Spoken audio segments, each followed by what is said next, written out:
Fellow Falcoholics, what's up? Welcome to the our Falcoholic Live Falcons vs. Cowboys preseason week 3 watch party. We are excited to be here. And by we, I mean me, because it's Adnan's birthday tonight. So Adnan's got the night off, and well deserved, obviously. Adnan's been doing tremendous work for us here at the Falcoholic.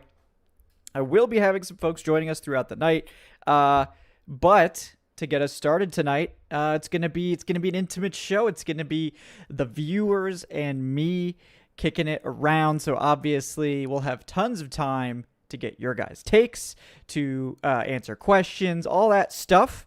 So it's gonna be great. We're gonna have a lot of fun. We're gonna hang out. It'll be one of those old school style live shows because after last week's, I thought about just not doing the watch party without Adnan. Like, it didn't feel, 100% right. But couldn't get you one last week. Got to get you one this week. It's the last preseason game. This is the most degenerate of all preseason games to watch. So we're gonna do it. We're gonna solo it. Trayshawn's gonna be hopping in when he can. He's also running quite a few things at the site because Dave Choate is also on vacation. Shout out to Dave. Before the season starts. So we're holding down the fort here on the Falcoholic Live. Welcome everybody in. Minor news note. It does sound like Brandon Parker will be getting the start at left tackle and Jack Nelson will be getting the start at right tackle tonight for the Falcons. So we'll get a big old look at those depth tackles. Seems like maybe Elijah Wilkinson has now been relegated or promoted, I guess, to the starting lineup. With all of the crazy injuries at tackle. I'm sure we'll talk about that tonight as well. But, we'll have to see just how much the Cowboys play starters. I'm not sure how much we're going to see of that. So, it could be quite a tough challenge right off the bat here for the Falcons if they have to go up against the Cowboys starters. But, there's quite a few battles we'll obviously be watching tonight. Quite a few important races going on. I think corner in particular, maybe the most hotly contested. Linebacker, the depth spots there are going to be really important to monitor. So yeah, we're going to dive into all that stuff tonight, and we're going to have a great time here. So, typical NFL, we're already 6 minutes behind on the game start time. So, not great there. So they're if this is a sign of what's to come tonight, this is a real bang up job so far. But yeah, I will say I've been watching the NFL Network broadcast. This game is on NFL Network. If you get NFL Network, you should be able to get it everywhere. But yeah, I know some places you might have to watch it on local TV if you're local. But yeah, it's been a nice mix. Like, there actually has been a pretty good split of Falcons versus Cowboys talk. I think in some years past, we've been seeing quite a lot of, over Cowboys saturation, right? And if there's any Cowboys fans here, welcome. You're welcome to come hang out with us. We're not going to be over slandering the Cowboys here. You don't have to worry about that too much. But pretty good. I would say split here. Plenty of talk about the Falcons, which is nice to see. Solaire, yes, you're good to go. Yeah, if you were in a league last year and you filled out the form, then you're good to go. If you were not in a league last year and you filled out the form, make sure to check your messages. So that means your patron messages, check the Discord. Post in the Discord if you haven't gotten your invite yet to the league. We're going to have to run a third league this year. We may have to do some shifting around if depending on how many people respond or not or whatever. But as of now, if you're in a league already and you filled out the form, you're good to go. Yeah, and if anybody, it's a good opportunity to plug as we await the kickoff here. If you want to get in on our Falcoholic fantasy leagues, you can still sign up through tomorrow at noon. We do close the signups tomorrow at noon.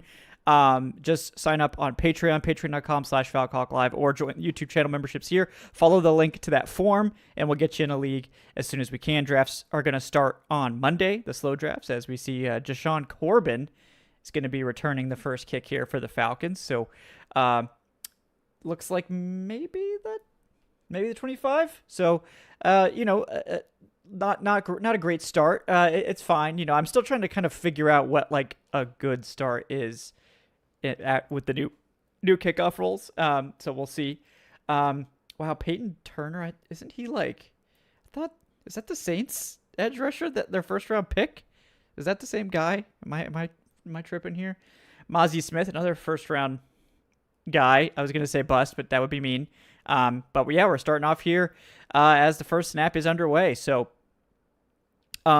notably, Falcons do get positive yardage on the first play.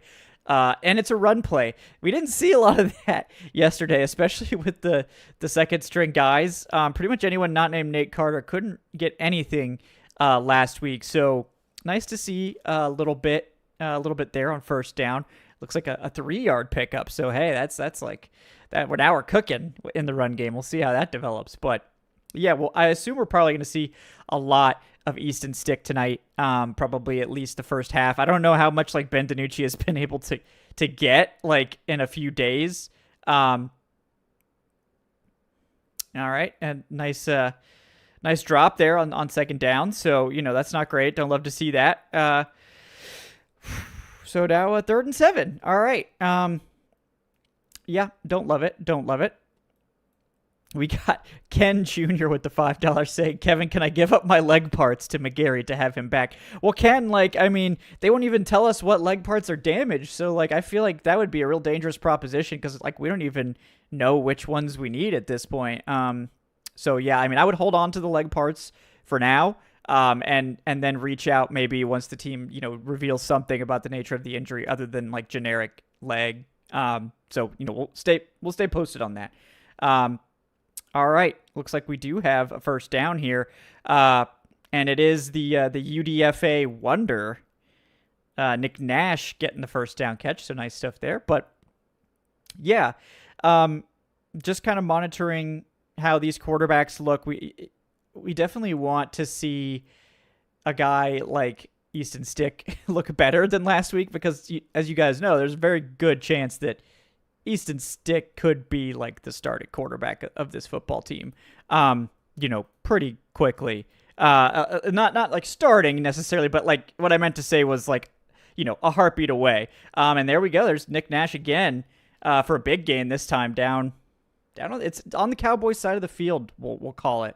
So great stuff there. Nice there. Nice to see Nick Nash getting involved too. It kind of felt like he quietly was not moving up the depth chart the way we wanted, but just absolutely roasting the zone coverage there. So good stuff by Nash. But yeah, Easton Stick could definitely be the second quarterback, like the backup quarterback for this football team. In very short order, and speaking of, there's Jack Nelson getting absolutely destroyed for a sack.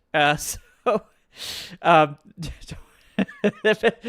that one guy who sent me a tweet, shout out to you, saying oh well, why don't they just let they drafted a tackle, why don't they let him play?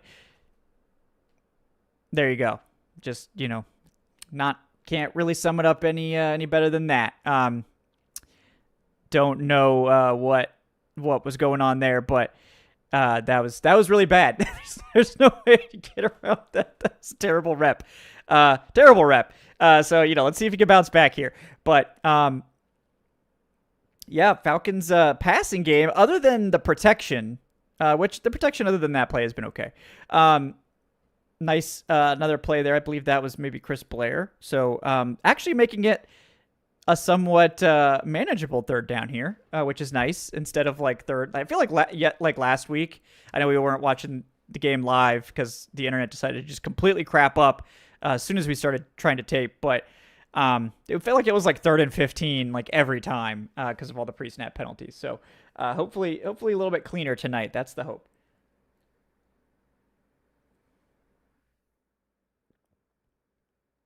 That was all right. So 3rd and 6. I don't know if Easton Stick may have gotten tapped a little bit on that play because that came out super wobbly. Let's check the replay here. But yeah, both tackles are just getting absolutely. Well, actually, Brandon Parker did a good job there. So excuse me, but yeah, it looked like that was just he didn't put enough under it. Chris Blair had to stop and come back, and it was almost picked off. That if he throws that correctly, like launches that's a touchdown. Chris Blair smoked his man. As we see, unfortunately, Younghoe Koo miss a field goal. So things could be going better. Things could be going better. So yeah, that's not what you want to see. I'm gonna send out a tweet.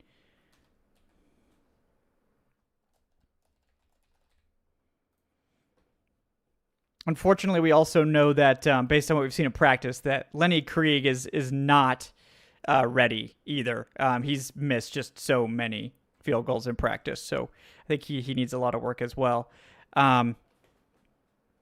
But yeah, so the Falcons get all the way down into Dallas territory, only to, of course, fall short, miss a field goal, and miss what should have been a touchdown pass if that ball's thrown correctly. So, about that whole,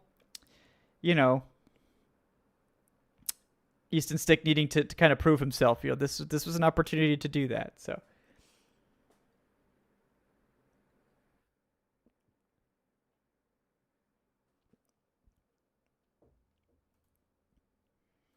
Koo in practice has been fantastic, though, I will say that. So we really can't, have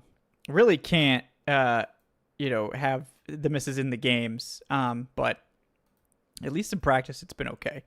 But yeah, I think that, the tackle position in this one, that's a big one to watch, because I think whoever plays better between Parker and Jack Nelson is probably going to make the roster, because again, we're going to probably have both McGarry and Storm Norton placed on short-term IR. So, with both of those guys, there's two spots basically, like there's two tackle spots basically up for grabs. Obviously, I think the team is kind of shifting Elijah Wilkinson into one of them, but I think, the other one's up for grabs, whether that's Brandon Parker or Jack Nelson. I think we all know it's probably Brandon Parker, right? Got Ian McCluskey up to $5. I knew someone was going to ask about this. Thanks, Ian. So he says, thoughts on Micah Parsons' phone hand gesture before the game happened? I mean, I think it's more just like silly than anything. But, I hope I would be shocked if the Falcons hadn't called already. I don't think the Cowboys are going to consider trading him. So at that point, I don't really know what the point is. I think Jerry Jones is just going to hold him. I don't know what's going on, because that's it's a whole mess, no doubt about that. The whole mess going on there with Micah Parsons, who I believe Jerry Jones referred to as Michael Person at one point in a press conference. Hold on one second, guys.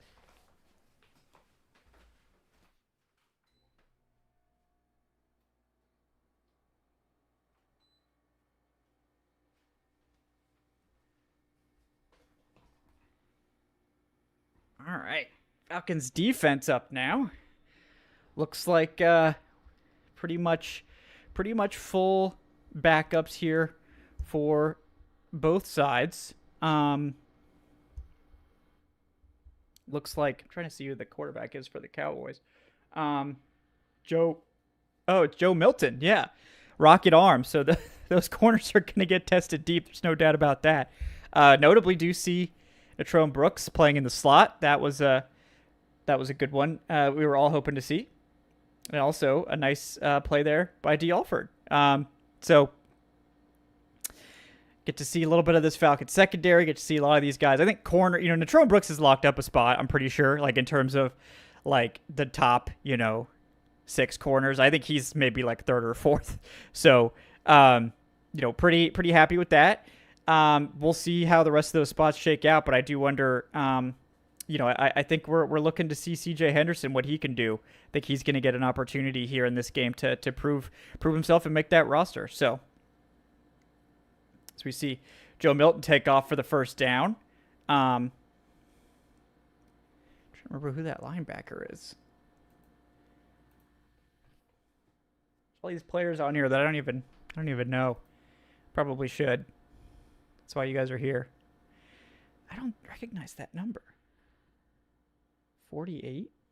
Oh, it's Trice. Excuse me. I thought it was a linebacker because of where I saw him.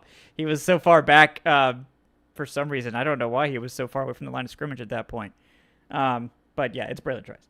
As we see, yeah, just not great. Natrone Brooks brought the aggression on that play, but flew right past the line, flew right past the running back, missed the tackle, and that's a 10-yard run for Deuce Vaughn, who is the smallest running back in the NFL, I think. So I don't. He's hard to track. Like legitimately, he's difficult to see behind the line of scrimmage. So, Solaire, when do you think we're going to get draft takes again this year? I'm thinking late again, just because the division sucks. Probably late again. Yeah. I think even like if the Falcons aren't very good, it's not gonna. We're not gonna get draft takes for a while. I don't think they'll be out of contention. Hopefully for quite a while. So, we'll see. But yeah, I think we're gonna have to wait.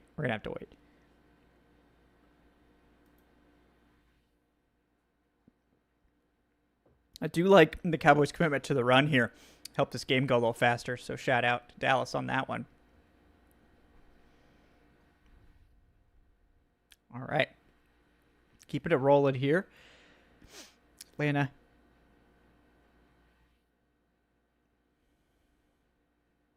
All right. Yep, that's the Joe Milton, experience. Not, he's going to throw it deep. I don't know where that ball was going or to whom, but they threw it. So, yeah. I don't know. I don't know what's going on. Maybe Flournoy overran that. I'm not exactly sure what happened with that, but yeah.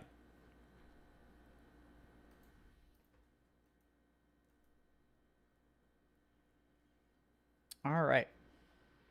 Oh, looks like a false start maybe on the Cowboys. Let's see. We got Khalid Kareem. Really heads up play there. I think. Nope, they're gonna get Kareem for that. I thought I saw movement on that, but all right. I think Kareem has a little bit of a case there, but all right, whatever. It's the preseason. Who cares?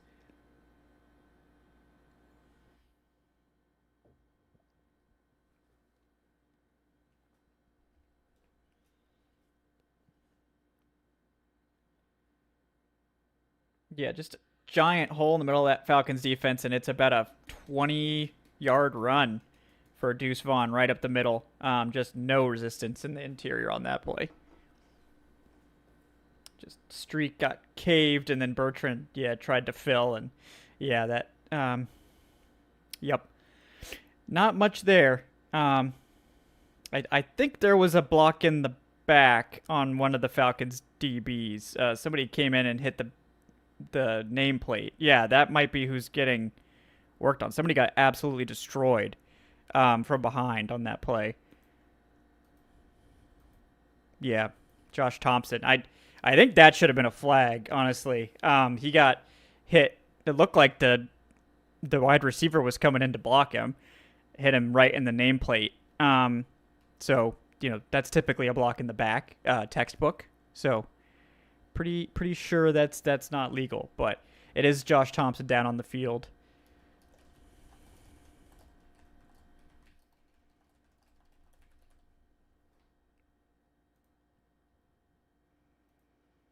Yeah, I know.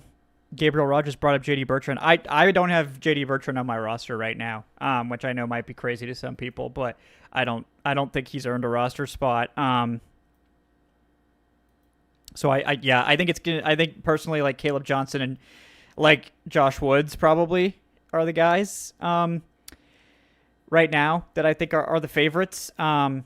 I don't know if Troy's going to be activated off PUP. I think he'll be good to go, but otherwise,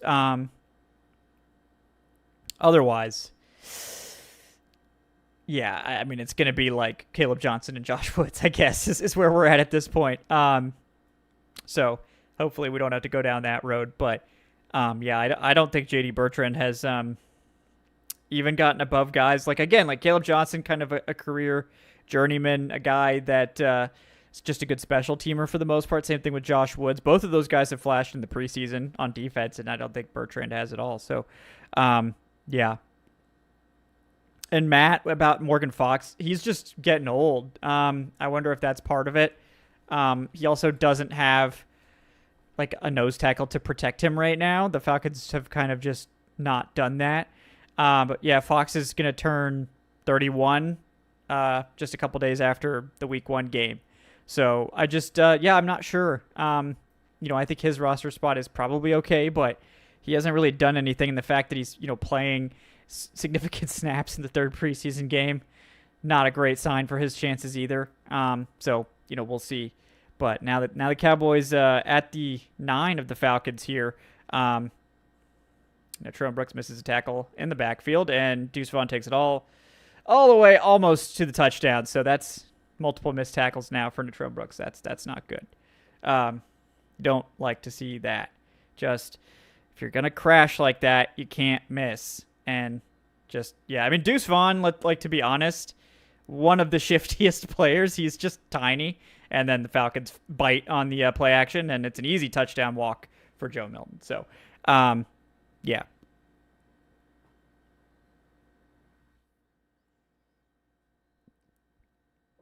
Deuce Vaughn is, to be fair, Deuce Vaughn is, probably one of the most unique running backs in the NFL. He absolutely can't, hold up to, a lot of carries. He'll get destroyed, but he's deceptively fast and quick and difficult to read because he's legitimately 5'7", I think. He might even be 5'6". He is tiny. He's just very hard to tackle. But yeah, this is where he should shine. So shout out to Deuce Vaughn getting some work in here.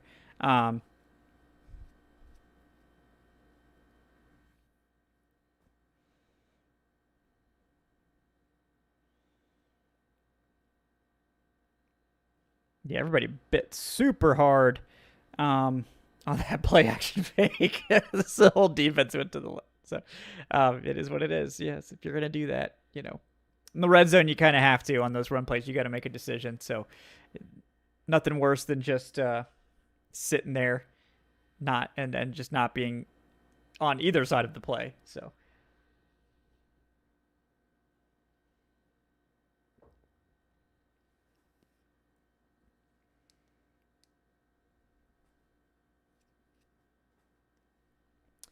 Let's see what we got here. Real quick, I wanted to check in. Yeah, the just going in, so everybody knows, the Falcons were 5.5 point underdogs in this game per FanDuel going in. So the sports betting was nobody was really expecting the Falcons to win this game. We all kind of know, right, that this team doesn't really care about winning preseason games. So, is Vaughn really 5'7"? I thought he was 5'4". I mean, I don't know. Every time we talk about Deuce Vaughn, he gets smaller, Corey. I'm not really sure. It could be anything. All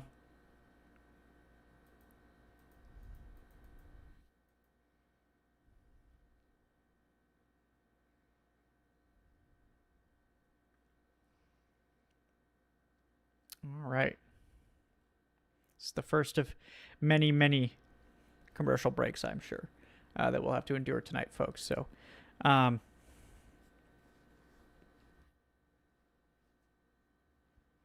yeah, I mean, Matt Kilgore, there are a few guys, certainly.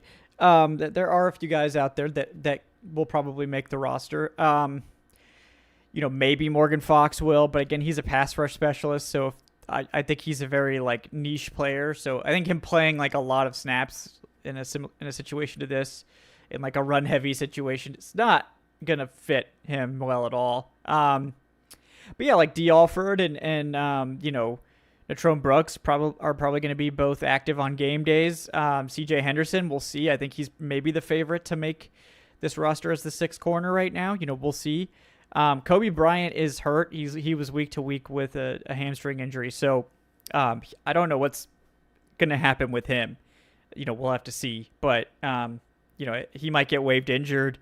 I'm not exactly sure how he's going to he's going to work his way. But yeah, at this point, I don't really see him able to make the roster. So, I don't think he's been able to do enough to be able to get ahead of the rest of the guys out here. So, but yeah, I mean, I think it's possible. Like, some of these guys will probably make it. I don't know that.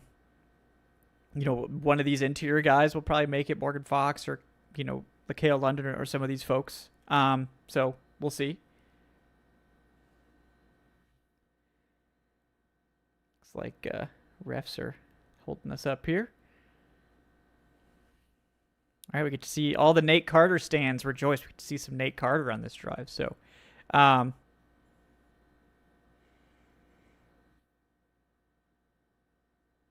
right, let's see what happens on this one. Yeah, the run blocking was not great on that play, but shout out to Nate Carter. I think he was able to just kind of squeeze through a little tiny gap. So, not too shabby there. So good stuff by Nate Carter, finding a way to get some yards out of a play that looked like it was going to be tough. But the offensive line created enough of a hole for him to get through. So good for him. His 5-yard pickup.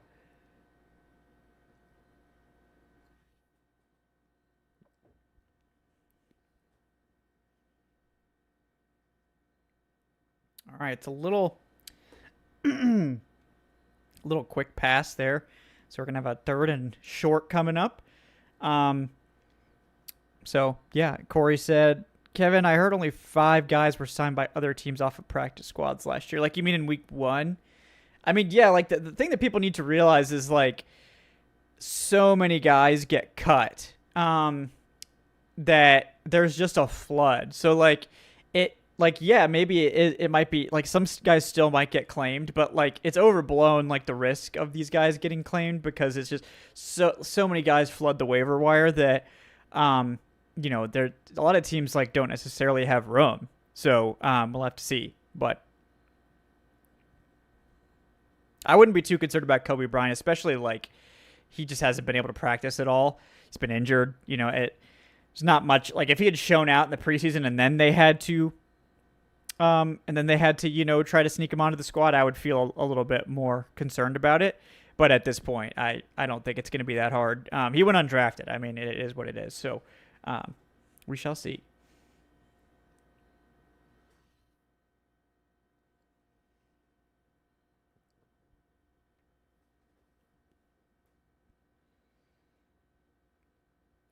We going to play or what, refs? Let's go. I agree, Corey. Jack Nelson sounds like a really good tackle, and he is wearing number 69. So, I mean, you would think that would be a recipe for success. I mean, that's what it seems like to me.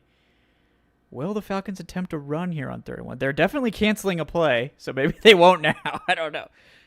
It's going to be a yeah, that. Jesus, man. That was maybe the worst 3rd and 1 run play like I've ever seen. They called a draw on 3rd and 1. I mean, geez, man. I hate that. Oof. Why did they triple team what the heck?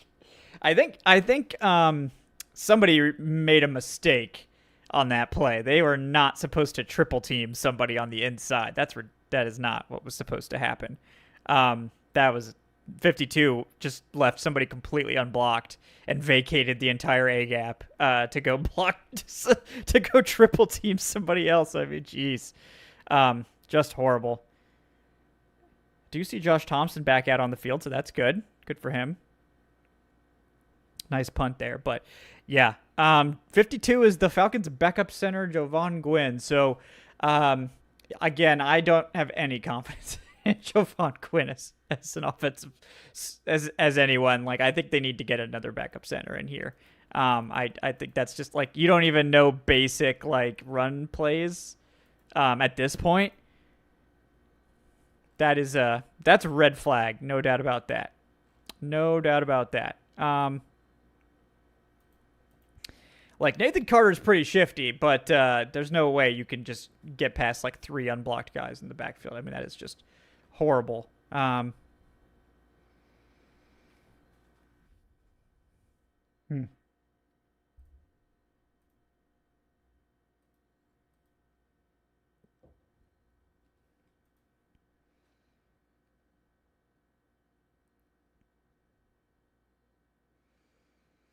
Yeah, that was alarming. That was alarming.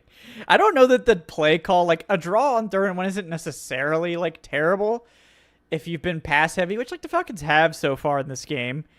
But like, I mean, it was the blown blocks. That was the yeah, the D Hughes. I mean, you saw it. It's like they had three guys. You would never ever call that. Like that would never. That's not a play. Like that somebody, maybe multiple guys made a mistake. I don't know. I imagine Gwynn was supposed to block the defensive tackle lined up to his right, and then there was a double team on the guy to his left with probably one of those guys trying to pick up a line, like scrape and get the linebacker. But yeah, there was no even opportunity for the running back to get out of there. Man, I think Adnan's turning 21, Corey. So congrats to him. Big night for him. Um,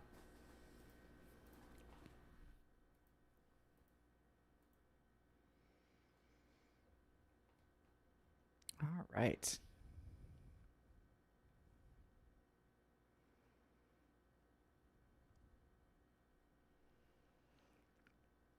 Yeah, if people are saying, you're concerned about the Falcons' run defense, then I totally understand that take, and you're probably like justified in that take. Like I think yeah, it's a little bit concerning, it just is. So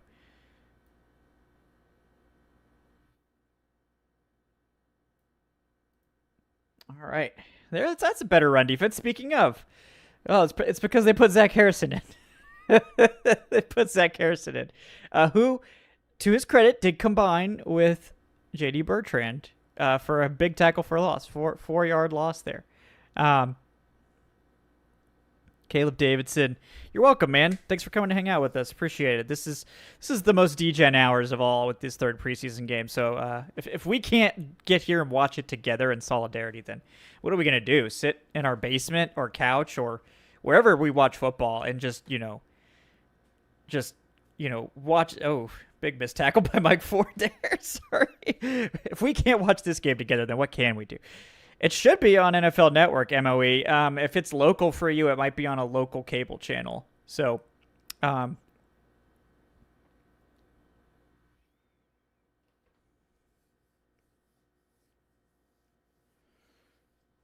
big, big missed tackle there from Mike Ford on Ryan Flournoy, who he should have had dead to rights. So, disappointing.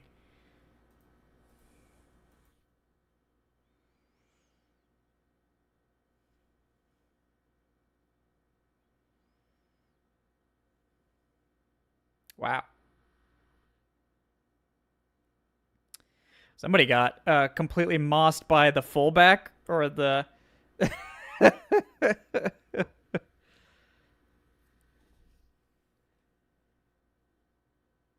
Oof. I don't even know who that is. That dude looks jacked though. And there's a penalty on the guy too. Got destroyed.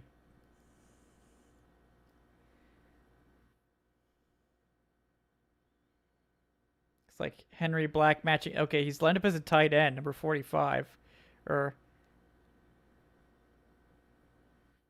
I think that was that Lamar Jackson or was that Mike Ford? I couldn't tell. It looked like 38 maybe. Man, these guys are just getting dominated. Ryan Flournoy, with just tremendous separation out there.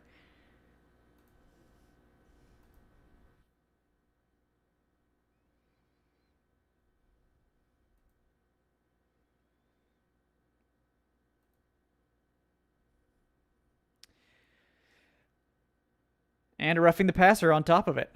So there we go. So let's move this one along. I'm all in favor of yeah, but apparently Jeff Ulbrich is not here tonight. He had to go back to Atlanta to deal with a personal matter. So it's Mike Rutenberg, the linebackers coach, or excuse me, the defensive pass game coordinator. That's roughing the passer. What the? Maybe because he contacted his helmet. I mean, geez.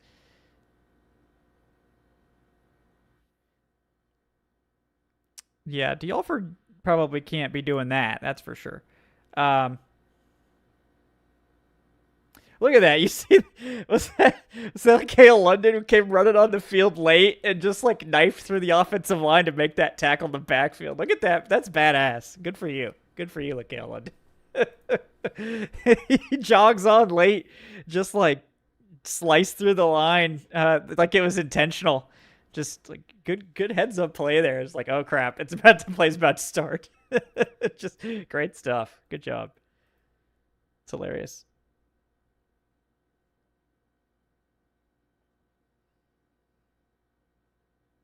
Just missed tackles for days. This time on Jaden Blue, about 3 missed tackles there. Just nothing from these linebackers. That's for sure.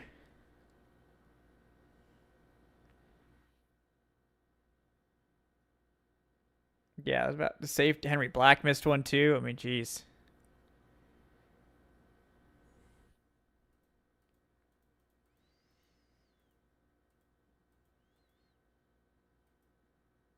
Yeah, just I would say maybe like 2 of these guys might play real snaps for Atlanta this year. Like 2 of the people on the field right now, maybe 2 of the secondary players. I think they're trying to work in some of these young guys, maybe mixing them in, but um, I think they got to go out and get some kind of nose tackle. I think we all know that, but they're probably gonna have to get that at final cut downs. There'll be some nose tackles out there. Maybe Zion Logue. Zion Logue can make a return. So it's like Ronnie Perkins, the recent signing, getting some snaps out there.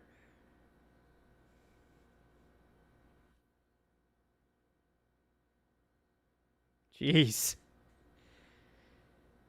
All right. Well, they get Alford on pass interference in the end zone. So he did grab him. Yeah. I mean, I think it was kind of weak, but whatever.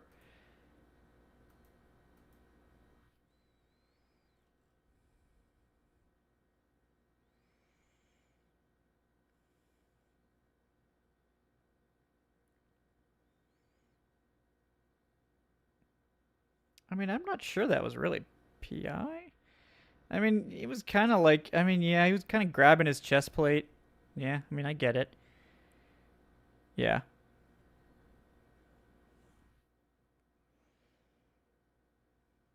They were going to try to do that same play, that Joe Milton touchdown run. This time, to the Falcons' credit, they did not bite on that play action this time. So at least there's that. At least there's that. Um, I do think the stars will look different, Jay. I mean, I think the it's important to note that defense is very much like the sum of its parts more than anything. So um, I think that it'll look different. I mean, I'm not saying there'll be a good like good or like I think we're hoping for them to be average, right? So man, another missed tackle, multiple missed tackles, another missed tackle for JD Bertrand. So um, yep, can't have that. So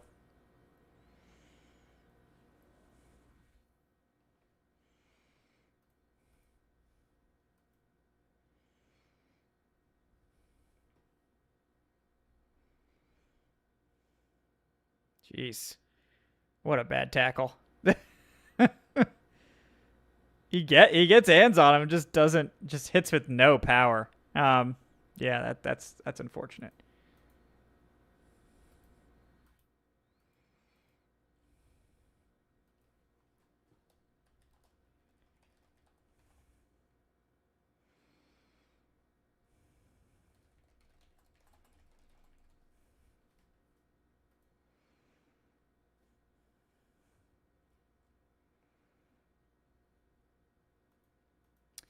Yeah, that's gonna be rough. It's gonna be a rough watch here. This defense does not look ready to play. That's for sure.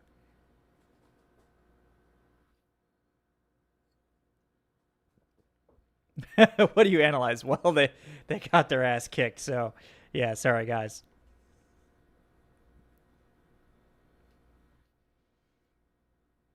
Yeah, so keep in mind like the play caller's not there either, right? They're basically having Mike Rutenberg call the plays. I'm not sure he's ever called plays before, so that's maybe part of it. Uh, And, I think Jerry Gray's going to maybe call him in the second half or something. But Jerry Gray has called defensive plays before. But, that is part of it, guys. Like, the DC's not there. I mean, and they weren't planning for it either. So Rutenberg wasn't, like, ready to, like, call the plays. They just kind of threw him in. So,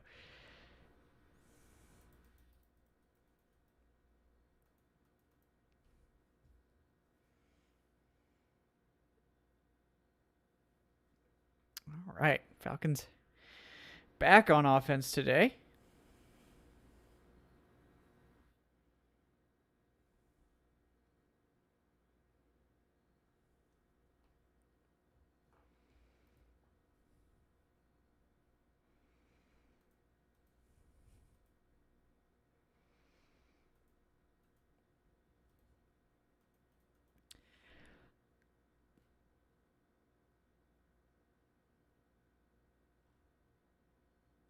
Yeah, I mean, I would say, like, I don't have Bertrand making the roster. That was before this game even, but nice little catch there. This is the Nick Nash game apparently.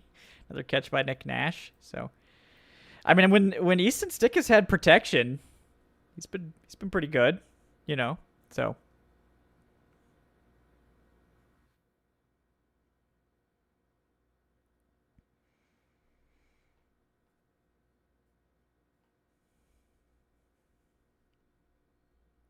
All right. Let's see how they do.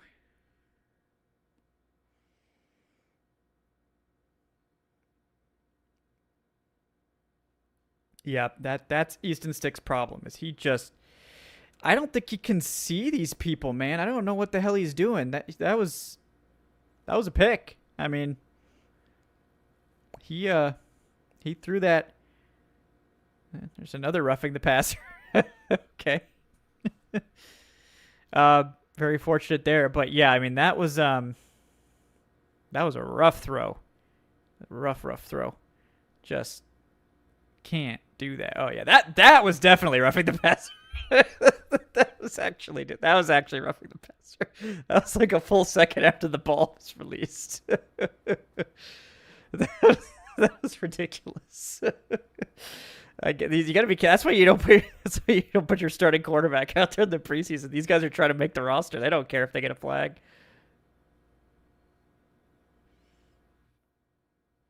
Not much there on the ground.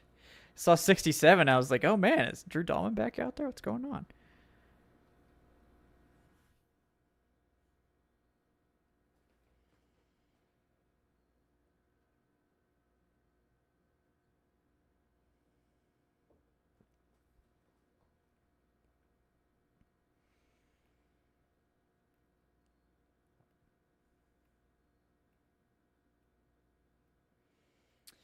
Yeah, I mean, I do think the Falcons have to get a different backup center. We can't have Javon Gwynn be the backup center.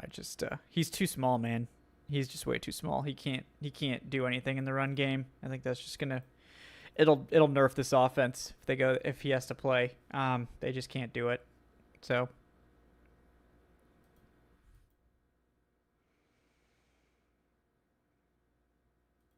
I mean, I think like maybe Natrone Brooks will start at nickel. D Hughes. I think he's probably got he's the most ready. And then as soon as Billy Bowman's like ready, I think he'll play.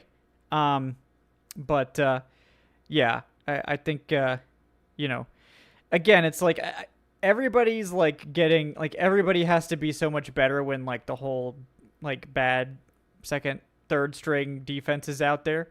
Um, so I think Natrone Brooks surrounded by starters, which is what we saw, at times last year when he had to play.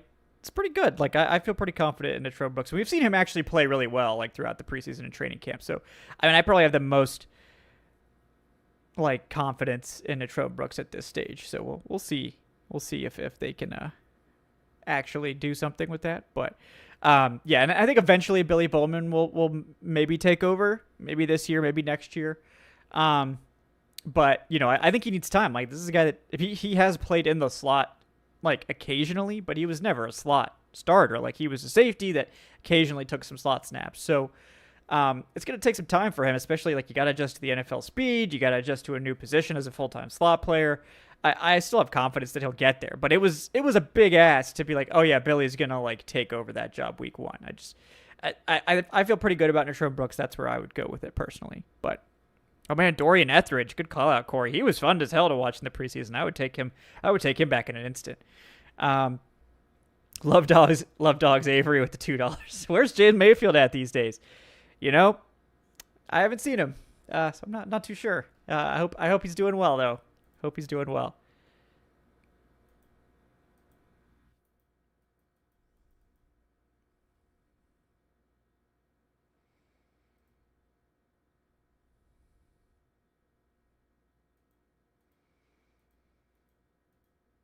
All right.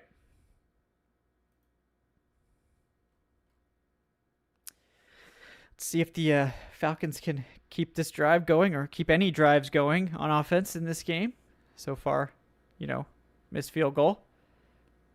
See, nice little play there. It's like it's Easton Stick, like it's like 3-4 plays. I'm like, okay, this is pretty good. And then there's that one that's like, oh my god, that should have been a pick. I mean, it's terrifying. So hopefully we could just tamp down on the picks and just keep the good vibes rolling, especially in this game because we need something. We need something. I don't think you really want Mayfield back, Ken Jr. I don't think you do. Let's be honest with that.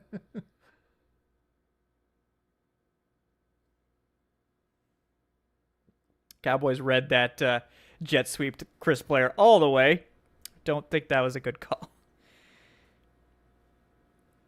Don't think that was a good call there. Especially when you have that wide defensive end there. Like, there's just no chance for the tackle to even get to it. Yeah, I mean, it's a whole misdirection play in the, shout out to the defender. He did not get fooled for 1 second. So, oh my God. Yep, there's that pick. There's the pick. There it is.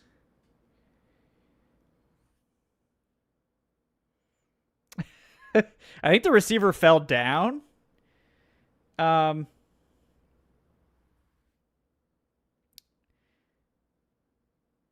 Oh, yeah. It's just a miscommunication. So, yeah, I mean, Stick threw that without even looking. He didn't even check to see if, like, Blair was open. And also, like, I don't think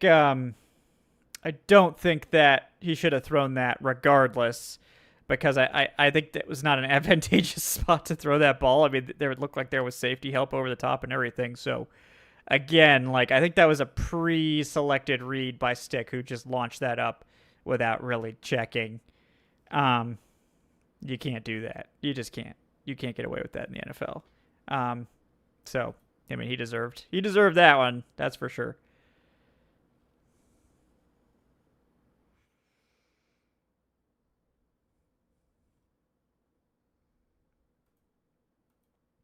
I do read Caleb Davidson, not as much as I used to. The Red Rise. I think I've heard of that. Red Rising. But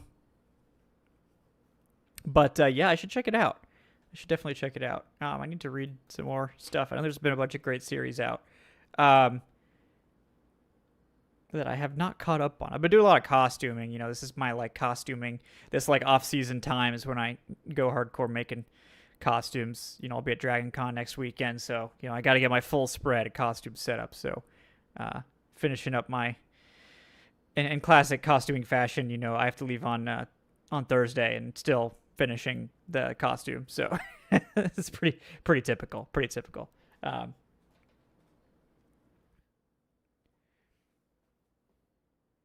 I guess maybe so. Is this going to nullify the pick? I guess so. Yeah, Dragon Con in Atlanta, Corey. I still go down there. For con. Met my wife at Dragon Con back in 2013 when I was actually living down there. And yeah, I still go down there. For con every year. So it's a lot of fun. Oh man, the birthday boy's coming, guys. The birthday boy's coming.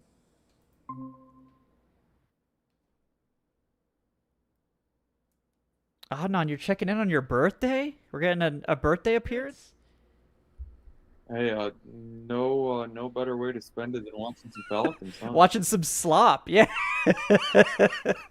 You didn't miss anything. So, yeah. Yo, I won't lie to you.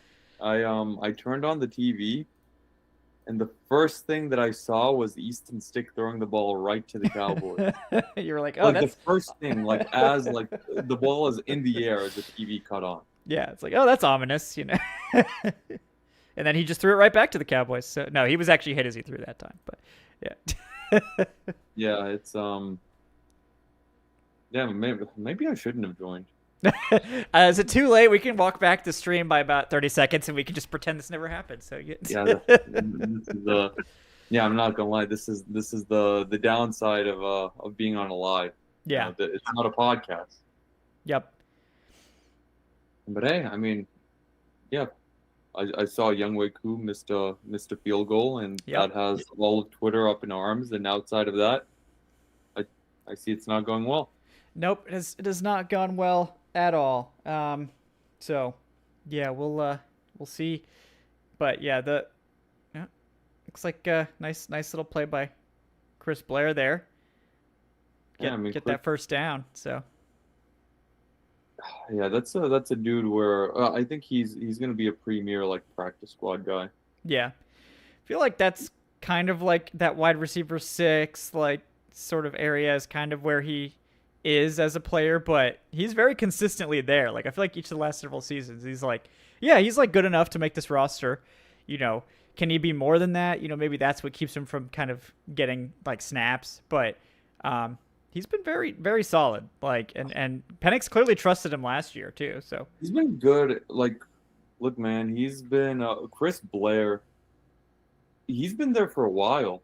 Like, when did he like first join the Falcons? It's actually a really I think good it was like question. 3 or 4 years ago. Yeah. It's like to be, yeah. I mean, he was technically with the Packers, to start his career for the first couple of years as like as a UDFA. But yeah, it's been a while. Like him and Natrone Brooks have been here for like a while now. And yeah, I mean, look, man, it's not the worst way. Most guys flame out of the NFL after like a year or two. And Chris Blair is still sticking around. It's what, 2021? This is year 5. He's going to be like around there in some way, some shape or form. Like he'll be probably on the practice squad. But hey, those guys still, he's making like accountant level money Yeah. Yeah. to work half the year. Yeah.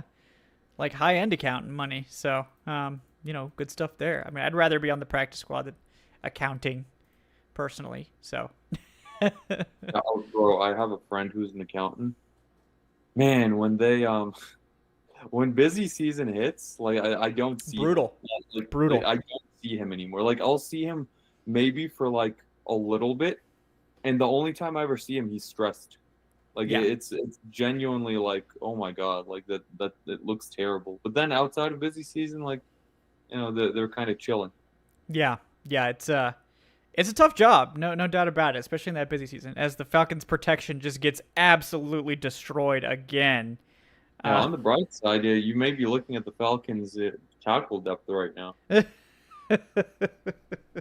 Yep. They had to give Elijah Wilkinson the starter treatment and hold him out of this game because they're like, yeah, we cannot risk him getting hurt because then we'd have to play one of these guys. So. Elijah Wilkinson has accidentally become important at his job. Yes. I didn't realize when I stand Elijah Wilkinson so hard earlier this offseason that it was going to come to this, but I planted my flag, so now I got to ride it out, and we'll see how it goes. So, Shout out to Koo for nailing that down the middle because I promise you, Falcons Twitter would have been if he missed again, yeah, it would have been like incinerated. Yeah, 38-yard miss, yeah, that would have been a big concern for sure. So, yeah, that would have been concerning, no doubt. No, I mean, what has it been just you the whole time? Yep. Oh, that fucking sucks.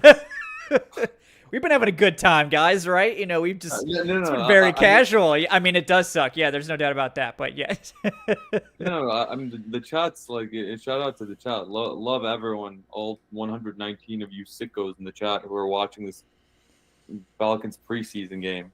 God, I'm one of you. Oh But no. it's like, but yeah, it's like, yeah, it's the third preseason game. Like, We're doing our best, guys. we're We're doing, doing our best, you know. we are, yeah. I mean, hey, someone needs to keep the masses entertained. Yeah. But yeah, it's like, I don't know. Like, I know you're used to doing your, like, now 30-minute shows sometimes, like, just like, Yep. Yep. solo, but it's like 30 minutes and 3 hours isn't the same thing. No, it's a little different. A little different. A little more intense. But it's I was prepared. Especially since last week. Technical difficulties. So I was like, well, we're going to see how it goes. So, but yeah, how was your dinner? I know there was a dinner situation happening. So. Yeah. I went out. I went out with my mom to dinner. Yeah, she took me out. It is my birthday. Thanks everyone for the wishes. So yeah, it was a nice night.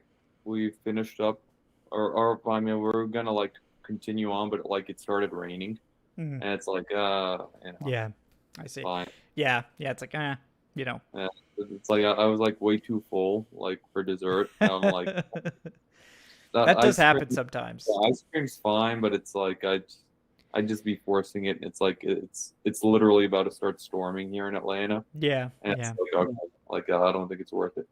No, it's probably good. It's probably for the best. Just trying to, not get overly Also, full. yeah, It's I very did not rush uncomfortable. home for this Falcons game. So like Yeah. that was not on my mind. No, good, good. We were not. I was hoping that you would have a good time, and then if you happen to be here, then that would be great. But it's not at the expense of an excellent birthday dinner, which sounds like it was. So good there. We got Ken Jr. with the $5 saying happy birthday, Adnan. Don't worry, they were playing terribly before you joined. You didn't jinx anything. And he's absolutely right about that. Yeah. From what I saw, I think the Cowboys have had what 2 drives and 2 touchdowns. Yeah. I mean, that doesn't seem ideal. So Not ideal. Yeah.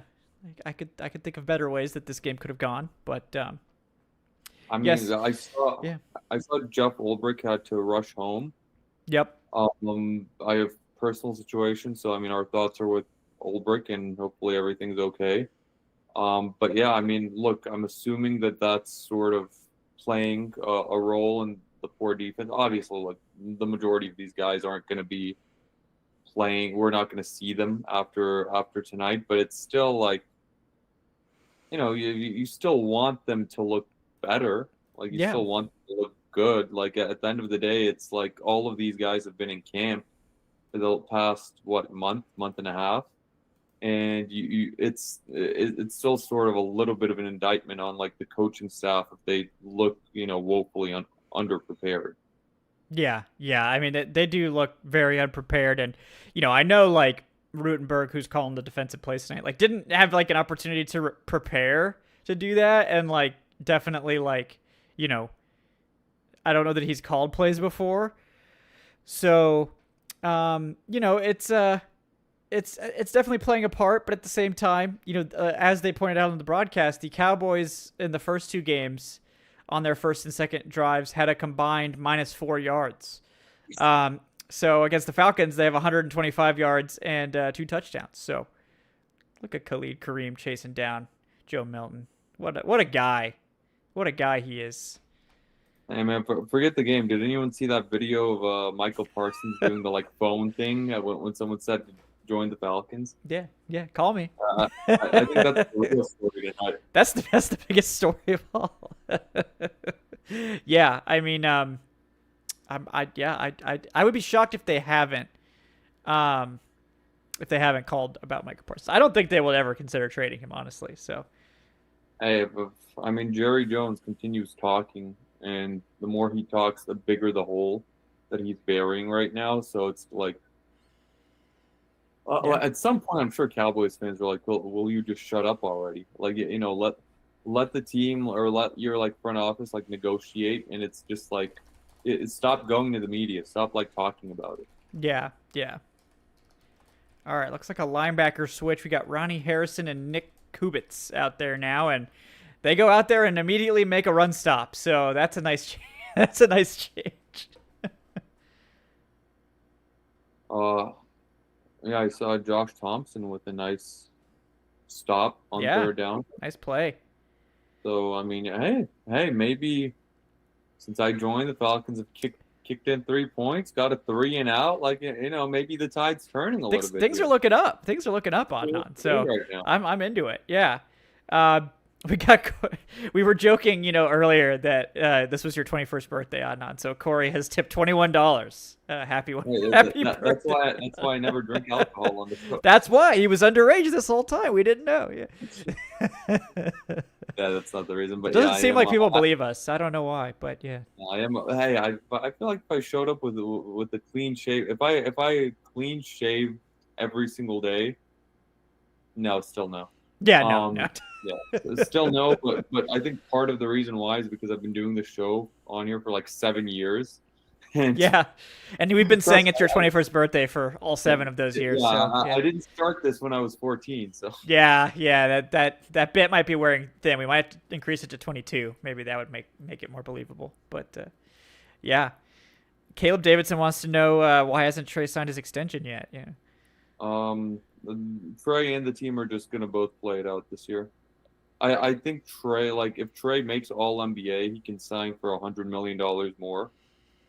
So it's in his best interest to not sign any extension right now, and I'm sure the team wants to see like legitimate success before committing like a max contract to him.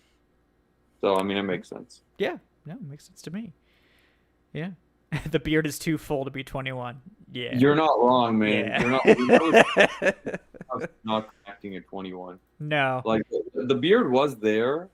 It was a little patchier, but like the mustache, there was no connection. But it's like I think when I hit like 24 was the first time that happened. And I was like, oh, this is aesthetically pleasing. Yeah.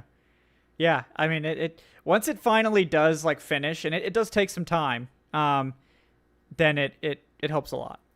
It helps a lot with the look, the whole look. Yeah. Hey man, I'm not gonna lie, the beard's only there because I'm too lazy to shave it. That same, like mine grows back so fast. Like if I try to keep it clean shaven, it's like I would have to shave like twice a day. Like it's like by the time I get to nighttime, it's like it's already back. It's crazy. Same, like I already have the 5 o'clock shadow like later in the day, like Yeah. of shaving, and then it's like it's pretty much back in like obviously a lesser form within like 2 days. Yeah. And it's like, okay, man, like it's too much. Like let me just sort of like it takes a while too. Like it takes does. a little bit of time. Yeah, especially if you're doing the full like clean shave, because I can like trim it up, and like level it off, and that might take like a couple of minutes. But if you do like the clean shave, it's like you gotta put on all the stuff and do all this and that. It's like a whole thing. No, like I can't. Like I need to use the machine to first like get ready, and then I use the razor. Yeah. So like because a razor can't like get all of this like all at once. So yeah, exactly. So it takes like it literally takes like a good 30-40 minutes, and then it's like it's easier to just like clean it up a little bit every few days versus okay, like let me just like take all this time to like take it all off when it's gonna just grow back like pretty soon. Yeah, exactly. I think it looks distinguished. I think it's a good look for you. So, hey man, my mom hates it. Yeah, my mom didn't like it either. I think it's like a universal thing. My grandma loved it. My grandma on my dad's side, she loved the long hair and the beard. She used to say I look like Jesus. She's like, oh, you look like, because she was like, take the hair down. You look like Jesus. I was like, all right. So that was a cool lady for sure. So.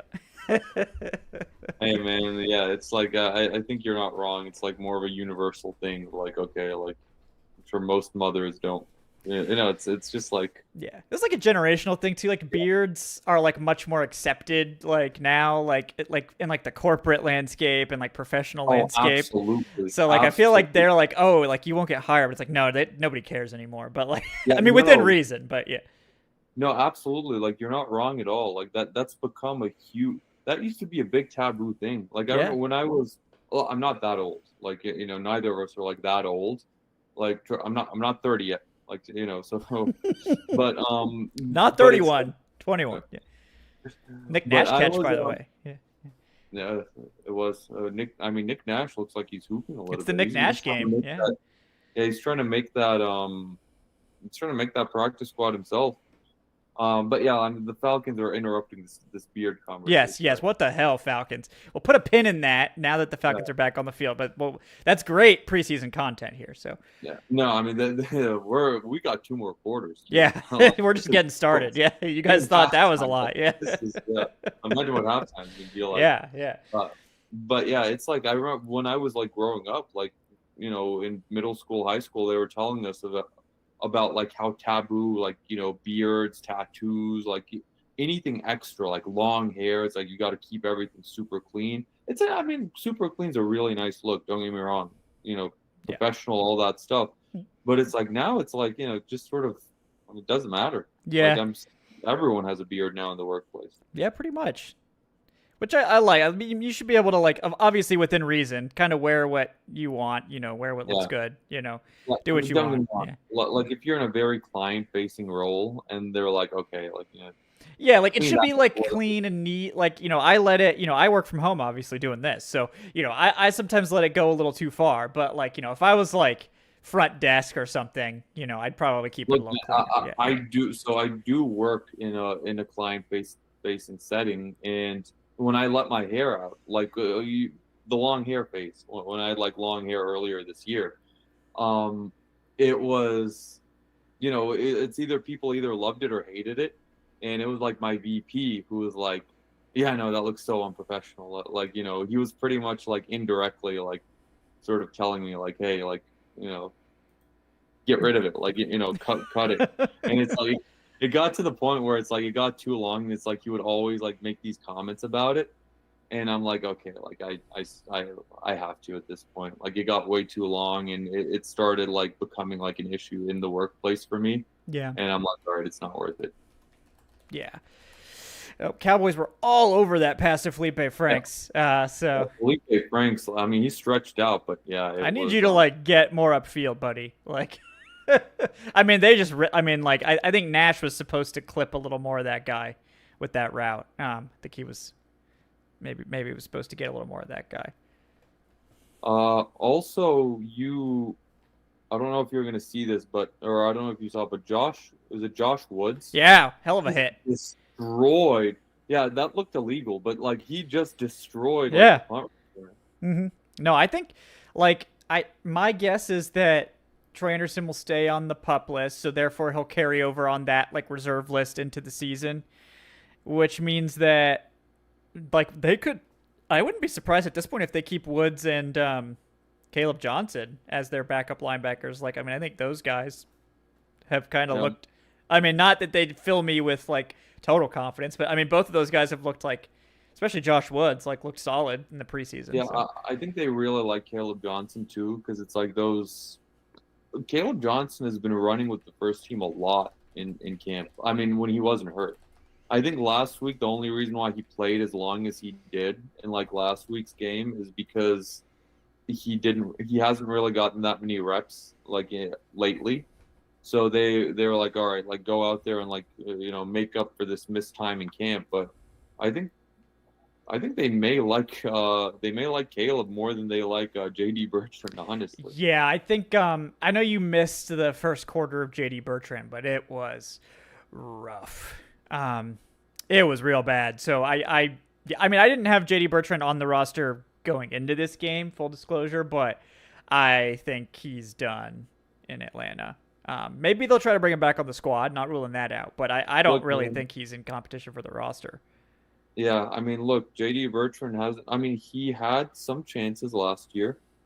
I mean, with the Troy Anderson injury, and he, wasn't really great last season, and he hasn't really been that great in camp this year. Like, he has not stood out once. Like, I was at camp for like 7 days this year, and I don't think like there was a single time where I was like, oh, JD Bertrand's out there. And he was out there, but it's like he's just been so forgettable. Yeah.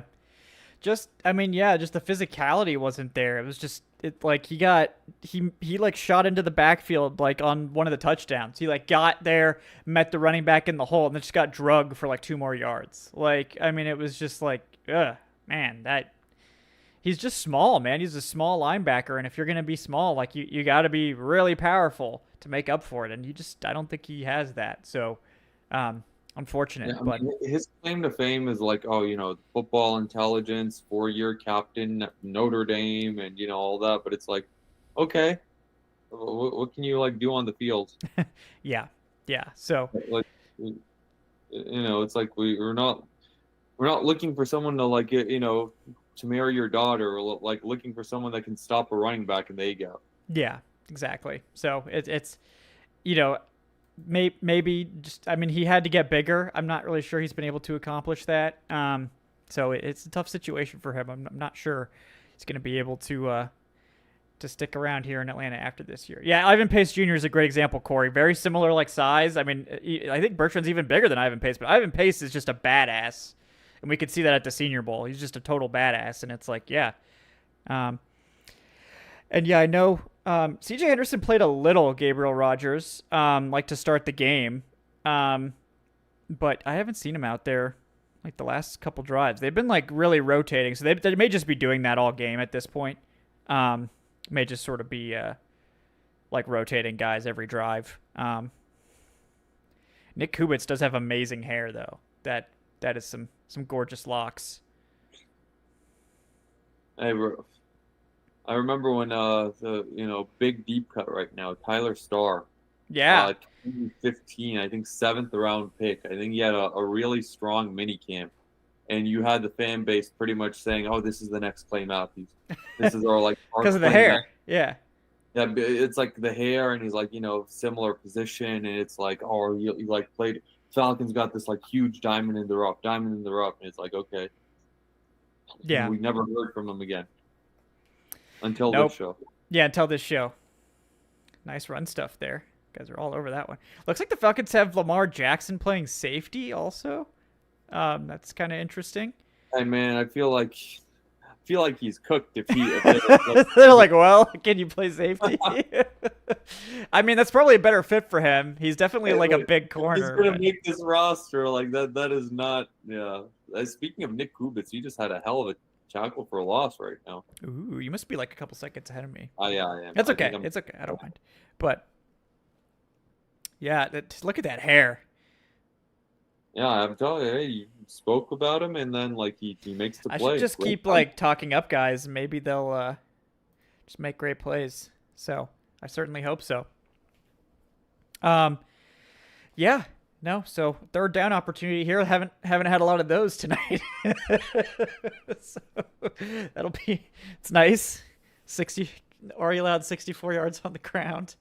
I don't think it's very like encouraging that our starting nickel corners out there in the second quarter like of this game. It's a little concerning. What that says about him. Yeah. When the team is just like not playing anyone except for apparently Rook for some reason. Yeah, they should not have Rook out there. I mean, I guess they're maybe just trying to get him reps, but like, hey, the Falcons get a stop up and down. So yeah. Hey, back to back forced punts here. Yeah. Hey, I'll take it. After Adnan, you're the defense's good luck charm, apparently. So I'm saying, man. Yeah.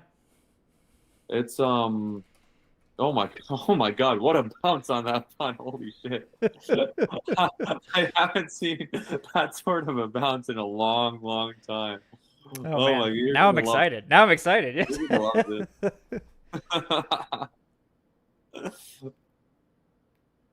Oh, was that Deshaun Corbin in punt return duty, or is he like a blocker? I don't know. Did they have D. Alford back there? They did have Corbin returning kickoff, so it could have been him back on the punt. So yeah, look at that bounce. I don't know if you see it, or I don't know if you've seen it yet. Yeah. But that ball bounced back. Yeah, I saw. Yes. It takes a Falcons bounce.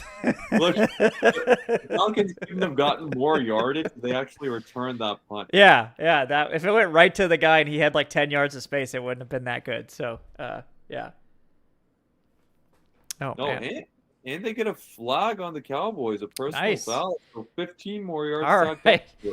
Maybe we can't get the yards offensively, but we can get them on special teams, buddy. We got this. So. This may be exactly where the Cowboys took that third down from. It might. I mean, at this point, yeah. Jeez. Wow. Wow, wow, wow.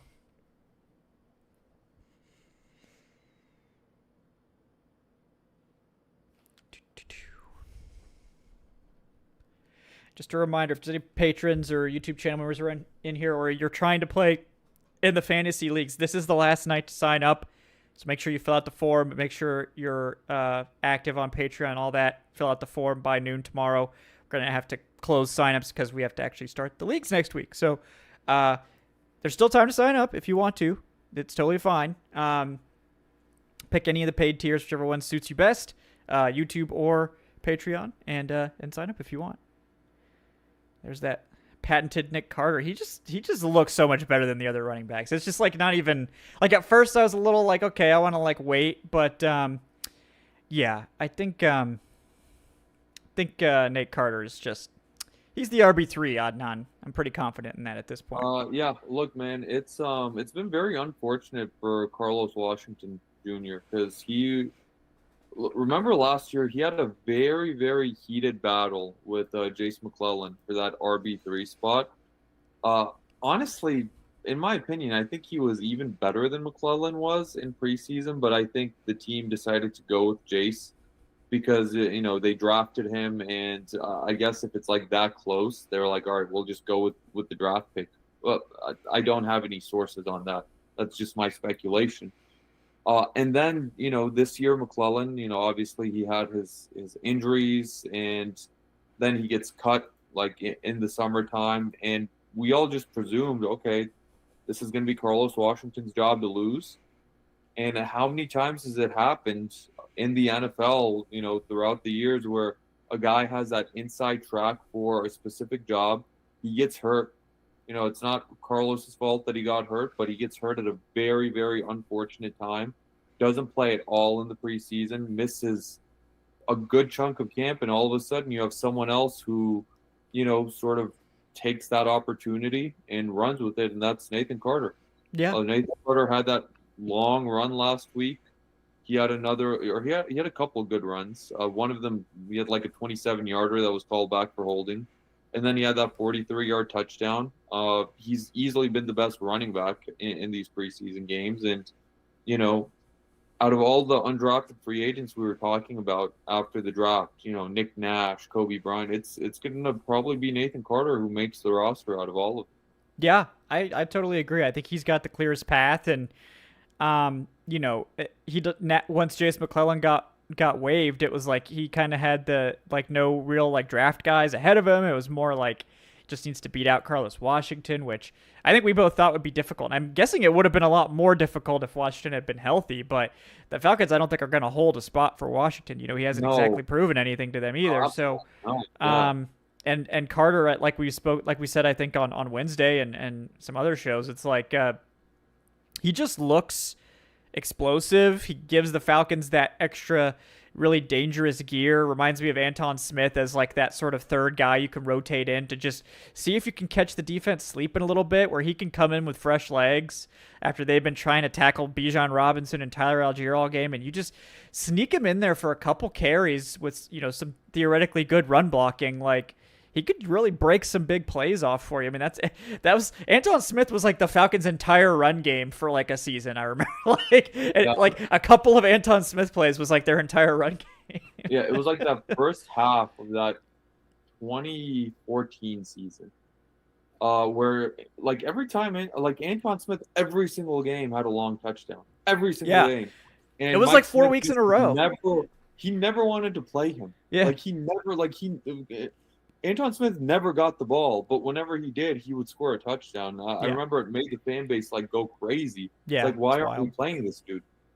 Yeah, I never understood. He was like, no, he's a special teamer. So nice short yardage run there too, but it's going to be a hold. So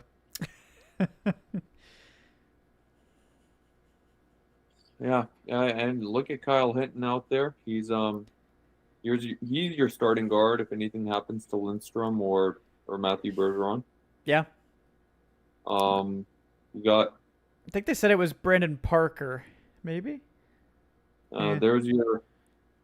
potential swing tackle right now. To be fair, Brandon Parker has looked better than Jack Nelson, but that's not exactly a resounding endorsement. I feel like I've looked better than Jack Nelson by way of not playing this offseason. Yeah. Or this preseason. Mm-hmm.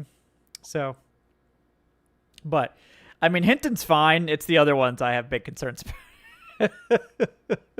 Hinton's okay to me, but it's just like I don't trust any of these other guys at all. So I was just about to say how they've been cleaner on the penalty front too. So I'm glad I didn't. That would have made me look really dumb. Easton Stick with the wheels. Easton made 3 men miss. Yeah, and he channeled Bijan Robinson on that play. He was like, "All right, Bijan's been showing off all camp. This is my chance." So. He actually does have wheels. I think he ran quite a bit in college. So he's pretty fast. So hey man, he's gotten a lot of Easton Stick hasn't gotten this many reps in the NFL since the Chargers were blatantly tanking by starting him every week. A couple shout years out. ago. Yeah, shout out. Oh man. Yeah, when Justin Herbert got hurt, and it's all right, we're just we're getting this top 10 pick. Mm-hmm. Corey Carr says, "Get Joe Hawley back out there." Yeah. Oh, Joe Brawley. Yeah, he'd just be fighting every play. I would watch it just for that, So that is something. Yeah, I remember Joe Hawley. He wasn't that good, but it's we went from Mike Person to him, and it's oh my god, at least he can snap the ball. Yeah, yeah. Remember Person in 2013 led the league in fumbles. It was that snap of among non-position players. Yeah. He committed 4 fumbles that year on snaps. That's right. Great catch by Nash. Yeah, hell of a catch by Nash. Hell yeah. That was completely behind him, and he just great adjustment. Yeah, he's been the top target this game. So he's definitely making his. I mean, I thought he was going to make the squad anyway. Honestly, he needed this though. He did. This helps. This helps him for sure. Him making the practice squad. Yeah. And man, Easton Stick is. I think he's made 4 or 5 guys miss. That's a straight up miracle. That was not a sack. Straight up miracle. He got 2 yards out of that play. So maybe they're playing him because this is the only guy that could navigate this offensive line. They're well. That was just a stunt. They just didn't pick up right, but. Or that was a delayed blitz, maybe? I didn't see. But, yeah. Well, technically, they are moving downfield, Adnan. It's been slow and arduous. It helps when you, start on, the opponent's, 38-yard line. It does help. It does help things. So, hey, they score a touchdown here, though. We're only 4 points back. Yeah. So we're cooking. Maybe. Probably not, but we'll see. For all the degenerates who bet on the Falcons. Yeah, let's check in on those preseason odds right now. Thanks for reminding me. Yeah. All right, right now, Atlanta 8.5 point underdogs, or if you bet the money line, plus 480 right now per FanDuel. So, go send it. So they don't flag that. Blair was just blatantly held from behind. I was waiting for you to see it. It's Robert Rochelle literally not only yanked him, but he held him for a full 3 seconds. Even after the play, he was that should have been a flag. How's that not a flag? Yeah, that they called D. Alford for something very similar early in the game. So, yeah, that's pretty. Oh, you're gonna love this play. Oh, you're gonna love this one. You're gonna love me. All right, I'm ready. I'm ready. Here we go. Ooh, I see Nick Nash streaking down the field. Hey, bro.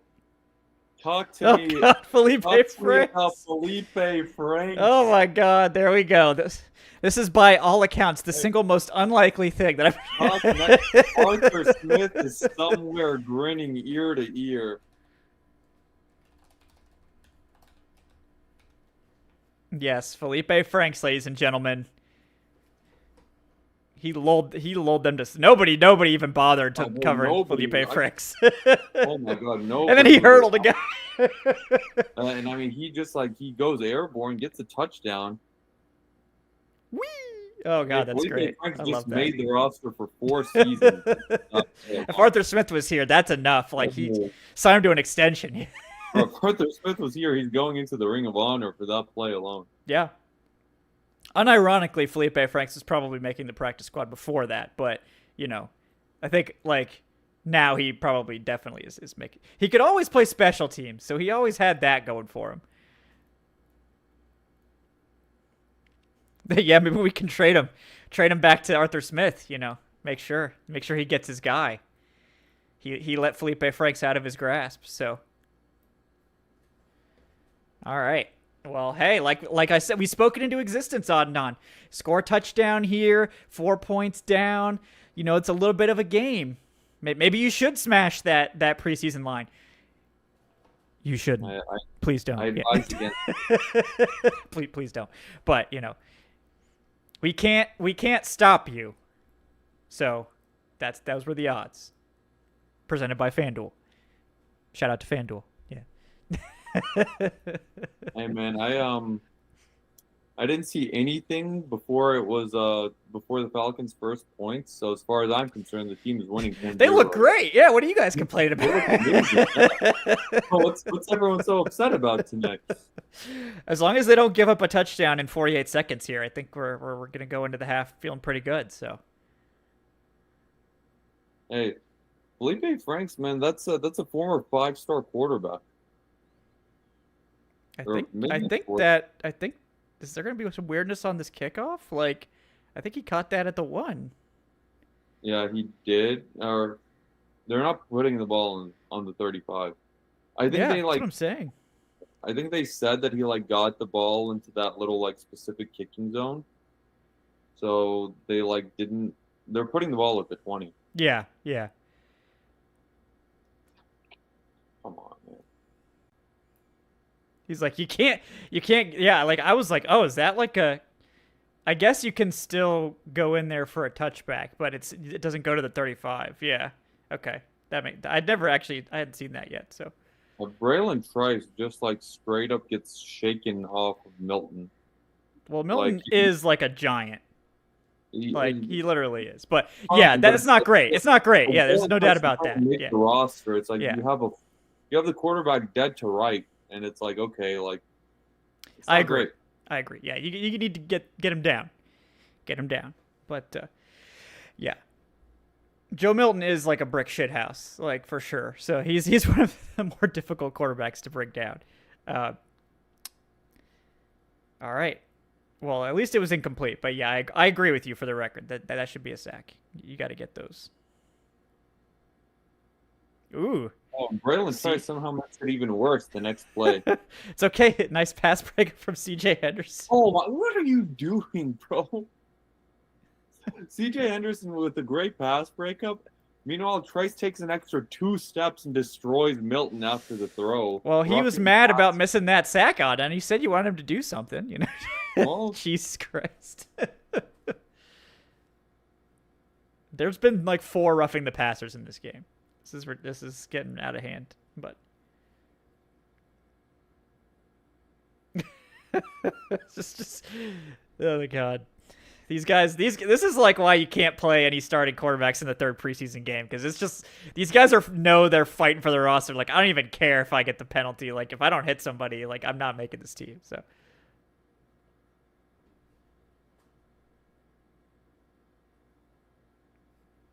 All right, well. Falcons haven't allowed any points yet, so, we'll see. There's still 30 seconds and 1 timeout for the Cowboys, so we'll see if they can close this one out. It's getting a little bit more concerning every play, so.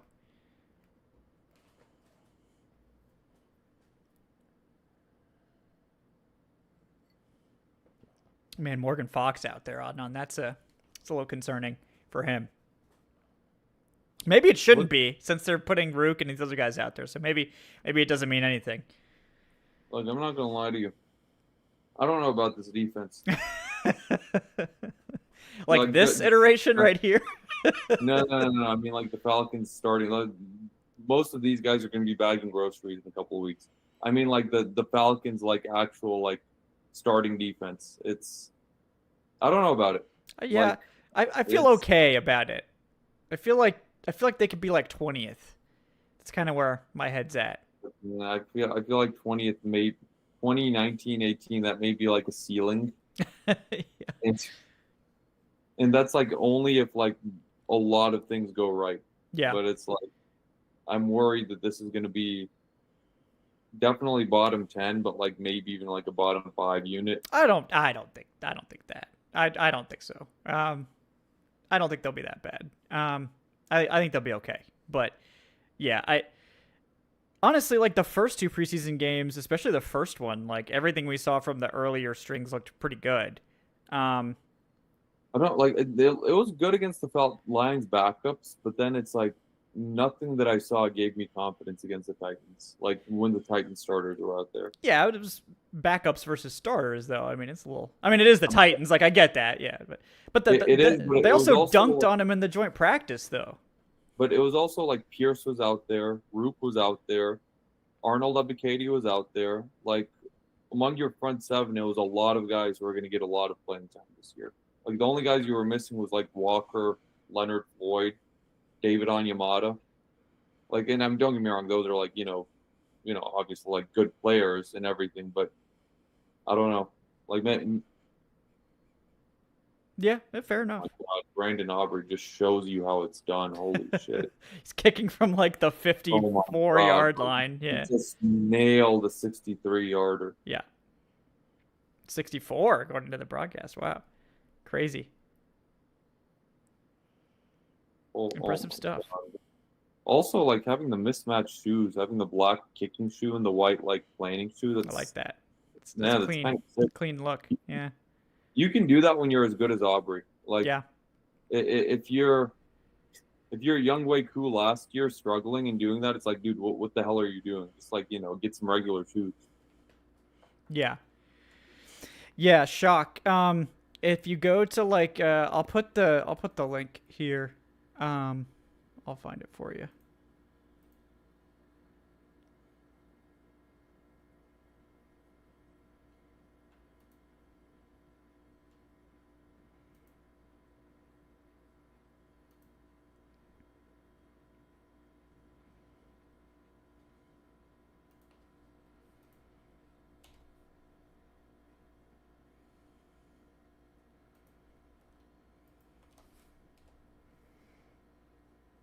So if you I go feel to like that page, Shock, and the first like post there, it's like a members only post or whatever.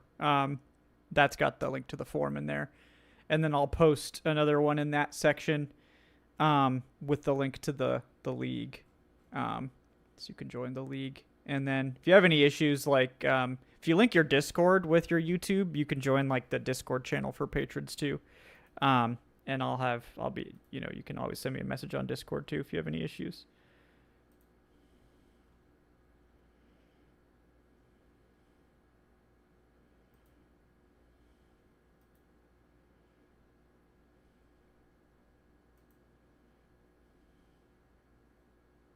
I don't know, Aubrey.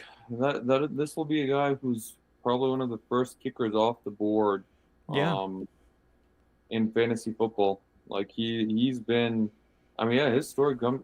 He was what an MLS player, Mm. former soccer player, and turned into arguably the best kicker in the league.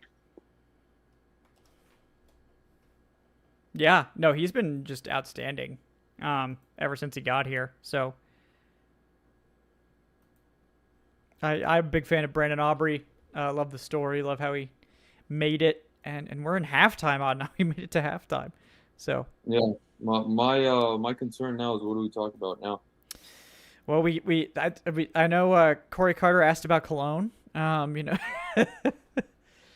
used to be partial to Burberry, but I don't do. I guess I don't do cologne anymore. I do like those deodorant like sprays, but not like the ones that they like sell like like the stuff like it's not like the new version of Axe body spray. Like I feel like everybody making these like man's like whatever Mando, it's like, oh yeah, it's just new Axe body spray. Like we already had this. This is not new. I like to use like more like other stuff, but shout out to colognes. Colognes can be nice too. Feel like it's like fancy. I'm partial to the Invictus brand. Yeah. Okay. I like what those guys are doing. Really like the smell. Mm. Just got some actually for my birthday, Oh, nice. so I was very excited about that. Yeah. Yeah, I'll have to that's how check you that know out. you're old. It's Yeah. like you get Excited to cologne. get That's what like excites you. when you get fancy underwear or like, cologne, it's like, ooh, this is the good stuff. This is And nice. socks, like Yep. Yep. Yep. High-end socks. Shout out to Bombas. Bombas wants to sponsor the show. I'm totally down. You can send me as many socks as you want, Bombas. Um, so Corey Carter's on the Kenneth Cole reaction train. Started with Drakkar Noir. I feel like Drakkar Noir wasn't that big on like Seinfeld or something. I feel like somebody was all hyping that up as like a bit, but like because it was famous. All right. Well, I am going to go to the bathroom real quick. I wasn't sure how I was going to handle the bathroom break like by myself, but I'm really glad you showed up, so I don't have to worry too much about that. But I'll be right back. Yeah. From there. Yeah. Yeah, it would have been like. Yeah. It just would have been an empty chair. I would have pulled like a Clint Eastwood at the RNC like 10 years ago. If anybody gets that reference, shout out. Somehow the viewers like go up like in the time you're gone. Yeah, yeah. They're like, oh wow, this is incredible. This is great content. All right, I'll be right back, guys. All right, guys, I won't leave you with a full empty chair. So let's talk about the Falcons. Unfortunately, I don't know. I feel like I mean, if we're going by first half winners and losers, the big winner is probably Nick Nash. I mean, look, man, he needed to do something to make this roster. Or not to make this roster. He's not making the roster, but he needed to do something to justify like a spot on the practice squad. 5 catches, 69 yards, like that's done it. But yeah, he hasn't really been out there much during camp. Like definitely not with the first teamers. They would sometimes rotate him in with like the Cousins second team group a little bit. But like he would mostly be out there like with that third team, and then like would get his handful of snaps with the number twos during 11-on-11s. So yeah, it's like to the point where maybe they carry three wide receivers on this practice squad right now. Like the general complete locks for wide receiver, London Mooney.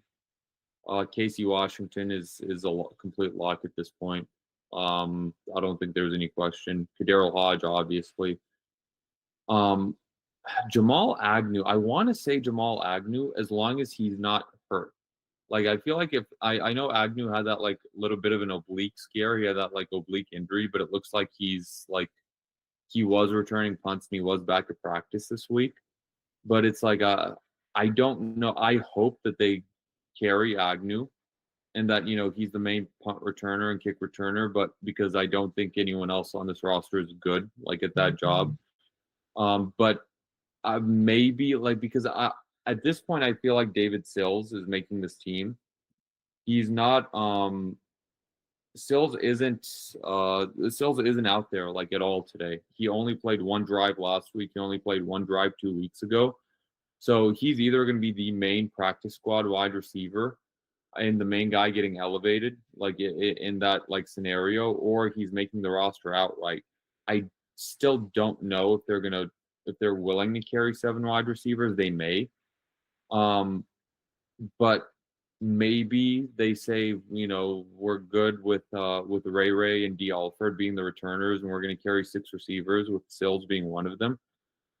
But I mean, I hope not. I feel like Agnew brings more as like a returner than those guys do.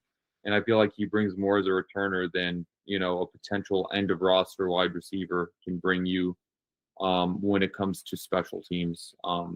So yeah, but yeah, I think David Sills is definitely at this point making the roster, whether it's 6 wide receivers or 7.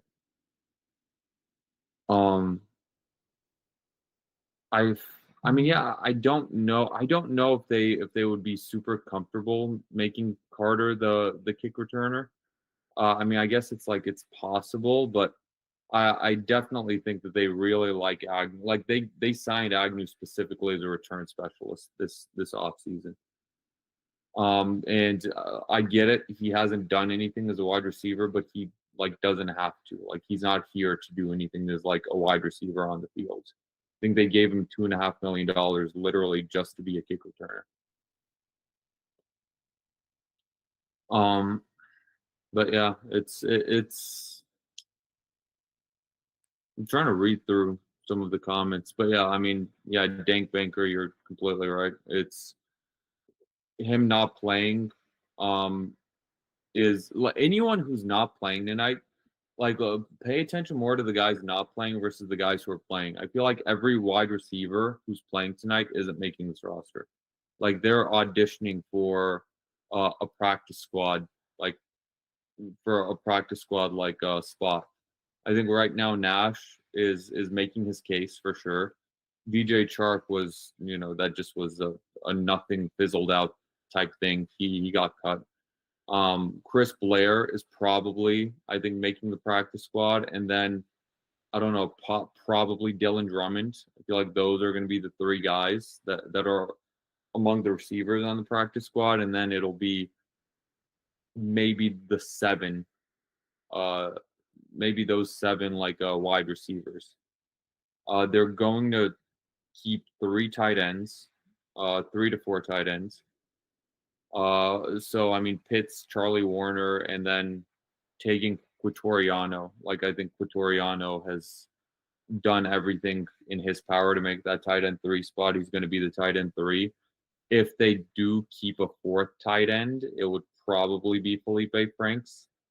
But I doubt that they carry 4 tight ends. I know that Pitts has been lining up as like wide receiver here and there at camp, but I mean, I don't think that they're just gonna like line him up like out wide every single play and be like, all right, this is one of our wide receivers. Um, but I do think that Charlie Warner's like spot, his role is going to be more important than ever as like that blocking specialist, because I think they're going to use him as a helper for whoever they put at right tackle, unless they flip Jake Matthews over there, which I don't. It doesn't seem like they're going to do that.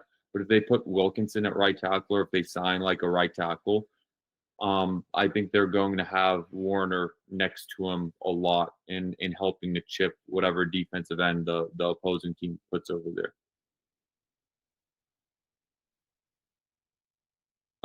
Nico, I don't know. I'm not familiar with Spice Bomb. I don't know if some of the other people in the chat know what you're talking about, but yeah, I don't know about anyone that looks like a grenade.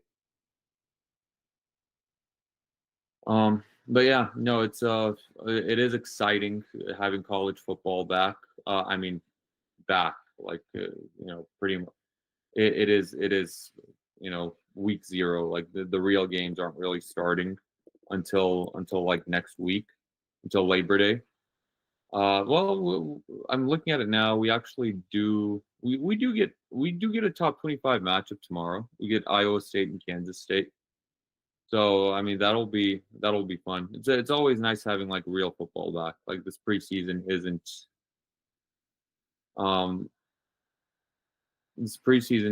um isn't real like football. Like this is just sort of whatever. It's been a sort of exercise and just like it's been sort of like a waste. Like it's not a waste for the guys like on the roster or like trying to make the roster, but just like sort of for the fan base. It's been 3 like games of just like meh. But it's the NFL, so we're all gonna watch it no matter what. It definitely is it is probably the best week 0 in a while. Like I don't know how often we get a top 25 matchup on August 23rd in college football. Ooh, college football talk. We go into draft takes already, or? No,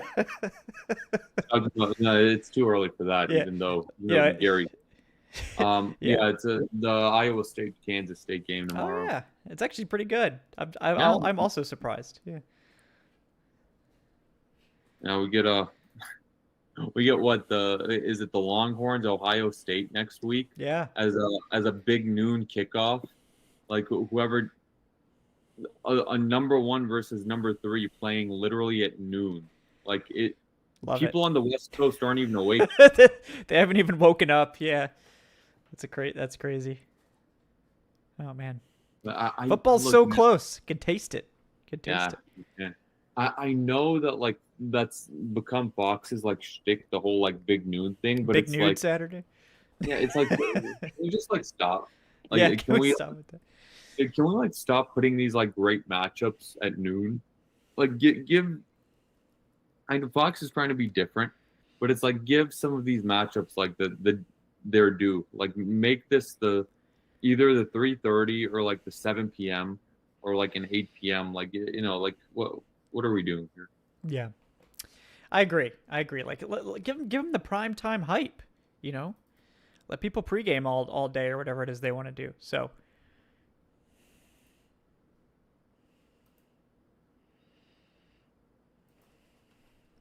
All right, we are okay, finally one more half of preseason on, almost there. yes, we are beginning the second half, and I'm really feeling very sleepy right now. Yeah, I'm trying to get hyped up. Did a little run around the house. Got another beer. Although that's not going to keep me from falling asleep, though. That common misconception, beer is a sedative, folks. All alcohol is really. So, um, also does not warm you up. It actually makes you colder because it constricts the blood Yeah, vessels. yeah, that's a Common misconception. Yeah, big misconception. Yeah, the whole like, oh, like just drink alcohol and you'll get warmer in like cold weather. it Like might it's make your belly feel warm, but it doesn't actually warm you up at all. Yeah, I mean, if you drink like hot apple cider or something, then maybe I mean that might actually be hot. So yeah, look, Corey brought up like the West Coast, and we talked about the West Coast a little bit. I don't know, man. Like, I'm trying to think like superior time zones. Like yeah, East Coast is 1 p.m. West Coast, you start football on Sundays at 10 a.m., which is look, I mean that seems good. That seems nice. Like we get a seems okay. taste of it on the East with the Europe games, and it's you have your breakfast, you have your morning coffee, and you're like watching like we'll be watching the Falcons at 9:30, hopefully not ruining our day against what looks like a hapless Colts team this season. Mhm. Um, but I don't know, man. Like, I don't know if they really have it made on the West Coast because what I mean, like, what happens when they have to watch? What happens when the Falcons are playing the Colts in Berlin like this year or any of those other Europe games? Yeah, Like those games are starting at 6:30 a.m. Like, it's rough. That's rough. it is rough. Like it's very rough. Like I don't know, man. Also, we're talking about it from the perspective of football. I don't know. I feel like we have a. Oh my god. Oh my god. What a block. I completely lost my train of thought. And Josh Thompson just got like he literally left his feet Jeez. like on that block. That was Noah Fant who just like pancakes him on that play. Oof. No, I don't know if he was like I I didn't did. even I want did see it. Yeah. Just an I embarrassing QB power by the Falcons defense there. Just dominated. yeah, but yeah, like the other thing is like, look, if you're a fan of soccer, if you're like a fan of the Premier League, which shout out to our viewers in across the pond in the United Kingdom, but yeah, the Premier League, like I feel like we sort of have it made a little bit where if you're also a Premier League fan, you have those games on at 10 a.m. and it's sort of like the perfect appetizer for a full day of football. And then it's like by the time 1 p.m. rolls around, you've been watching sports all morning, and now you're beginning like your your 7 hour like football journey or however like long you watch like on Sunday. So I don't know. I feel like Eastern time is still very very Yeah, very superior. I like the Beast Coast for sure. Um, Kobe Bryant in the game. By the way, I wasn't aware that he was like practicing. So, good for him. Maybe he could get some snaps in here. That'd be good. And the Cowboys score a touchdown. Oh, there's Kobe Bryant. Yep. Yep. That was interesting coverage on that one. Yep, that was maybe Kobe Bryant's not that good. I don't know about that, but I mean, I'm not making too many Yeah. proclamations. Look, man, Jalen Brooks just sort of took his lunch money on that play. He did. He did.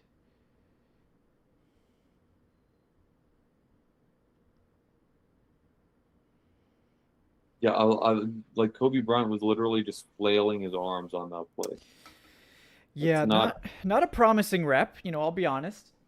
that's not going to be on any sort of highlight tapes or on any sort of instructional videos of how to play the cornerback position. No, no.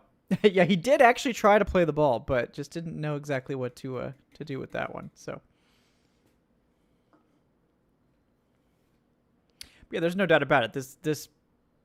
This version of the defense is absolute garbage. There's no doubt about that. So,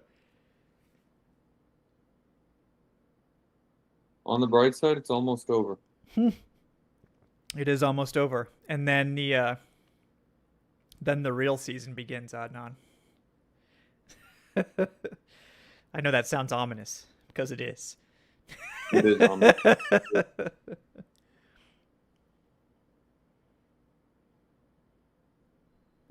But yeah, I think Bryant needed the training camp reps and all that stuff. Like, just really wasn't able to get it. So, it was yeah. I mean, this is probably for the best for him.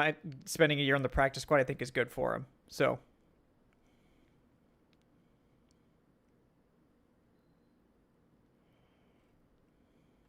Oh my god, I just accidentally clicked into threads. Oof. Remember when Is that a that wasteland was or what? Yeah. day? Everyone was like, "Oh yeah, get threads." I was like, "Do I have Threads, to?" like, Yeah. that's. I remember Mark Zuckerberg, like going on Twitter doing the Spider-Man meme, talking about threads and Twitter, and it's like, yeah, it was just like bad, like it was just like unprepared. Yeah. They got a lot of like signups like at first, like because you can like connect it with Instagram, and then it's Yep. like Yep. I I was mean, on there. yeah. I was on there for all of 2 minutes, and I was like, okay, this sucks, and I sort of just never like went back to it. Yeah.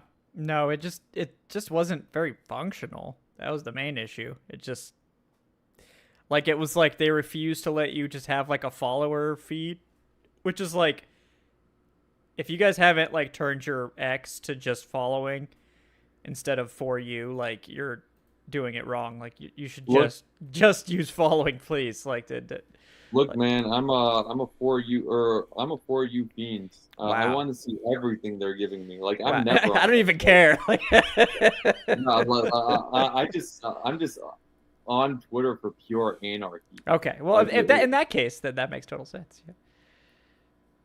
no, I'm not gonna lie, man. It's like I am completely authentic, like on there. Like I'm not gonna like, you know, I'm not gonna like play a character or like do like a bit or anything. Like yeah, some people and more power to them. Like if you can do it, you can do it. Like they play a character on like Twitter and they're not like that in real life. Mhm. Like what I am on Twitter, like those are my opinions. Like Yeah. in real life. Yeah. No, But Adnan's totally legit. So yeah, but I'm not gonna lie. Sometimes it's like yeah, sometimes something happens and I'm like, this is gonna really burn Twitter down or Falcons Twitter down right now. Let me like, and as it's burning, it's like let me throw some kerosene on that like fire a little bit.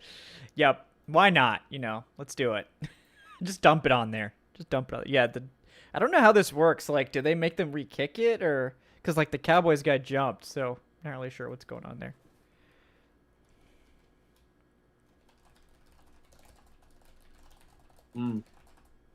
Well, all of a sudden, the Falcons are now down 14 again, the same way they were when we first started. Yeah. Feels very familiar. Tab Slaughter. What a ref name. My goodness. That's an elite ref name right there. Is that Stick still in there? God, he's really getting his reps this preseason. Yeah. Wow.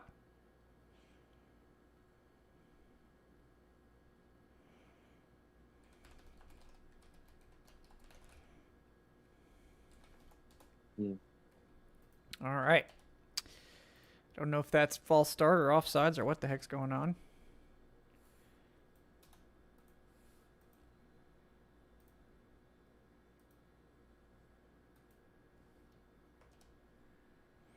Okay, it's on the Cowboys. Again, we're moving downfield, you know. Penalty yardage. Let's go. Oh yeah.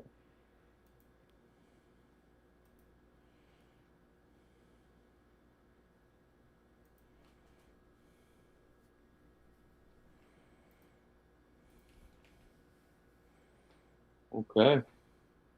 All right, 1st and 5. Let's go.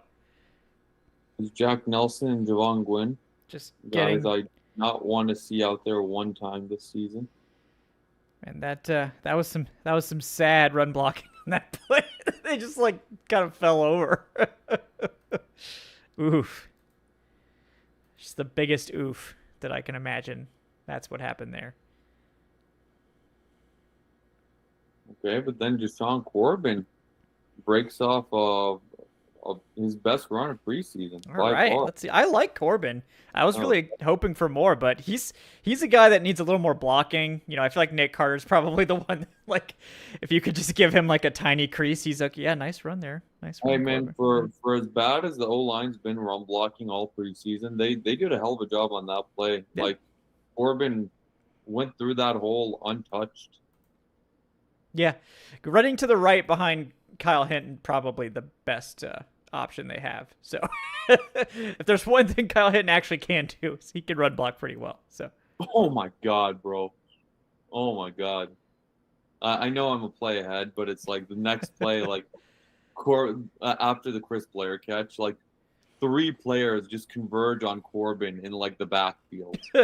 Speaking of the run blocking, speaking of run blocking, yeah, it's like half the offense, more than half the O line, just like got beat one-on-one on that play. Ah. Just ugly stuff. Ugly stuff. Yeah, I mean, you have to think like there's gonna be a lot of waiver claims for the Falcons on the offensive line. They're just gonna be like, we'll take him and him and him and him and him. Like, basically any of these guys. So, can we see Jake Hansen, by the way? Like, are we gonna get any Jake Hansen reps here? Jake Hansen cannot pass protect, but man, he can run block. Get his ass out there. Look, man, Easton Stick, you got to get rid of the ball, man. Yeah, dude, come on. Like, honestly, I get it. Like, that was the Falcons allow a sack. That was who was it? Brandon Parker. Like, we'll get credit for that sack. Allowed Perrion Winfrey, but it's like, how long can you expect him to like block? Yeah, I mean his check down was open on the left, like he could have hit him, but he didn't want it. He wanted to go deep, and that's why he took the sack. That's one of those sacks that's like completely on the quarterback. Yeah, you gotta either like take off. You can't stay in that pocket, you know that. Take off or hit your check down and at least make it a possible 4th down play. I mean, like if you even could get like a good chunk of that yardage, you could have maybe attempted a 4th down. But yeah, I think Stick's decision making is maybe the most suspect part of his game. Yeah, I think sometimes he just like straight up doesn't see defenders, so it's not great. Well, the Falcons had a 2nd and 4, and it turns into a 4th and 14. Yeah, they had one of those in the first half too. Yeah, just gross. It could have been worse. Who could have missed another kick? Like they were in that like 50-yard territory. Well, there have been less penalties on the offensive line today. I think we've been through, 2 quarters Small now. wins. So there is that. Small wins. Small victories. Now they're just, they're not holding anymore. They're just giving up sacks instead. So, Hey, man, if we're going in reverse, we're going in reverse. What can I say? Mm-hmm. It's like you flip a coin. It's either a holding or a sack. One or the What'll other. it be? You don't get both. Yeah. I don't know if this means like they think Elijah Wilkinson is like much better than these guys, or they're just like I don't know how to take this, but Hey, man, the bar isn't very high. no, that's a good point. It's a good point.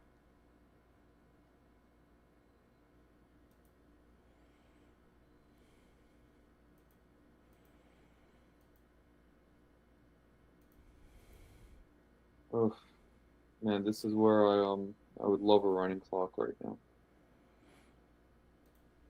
Yeah, they should just do that in the preseason, right? I mean, nobody really wants to be out here for like 3-4 hours. I mean, that's ridiculous. It's ridiculous.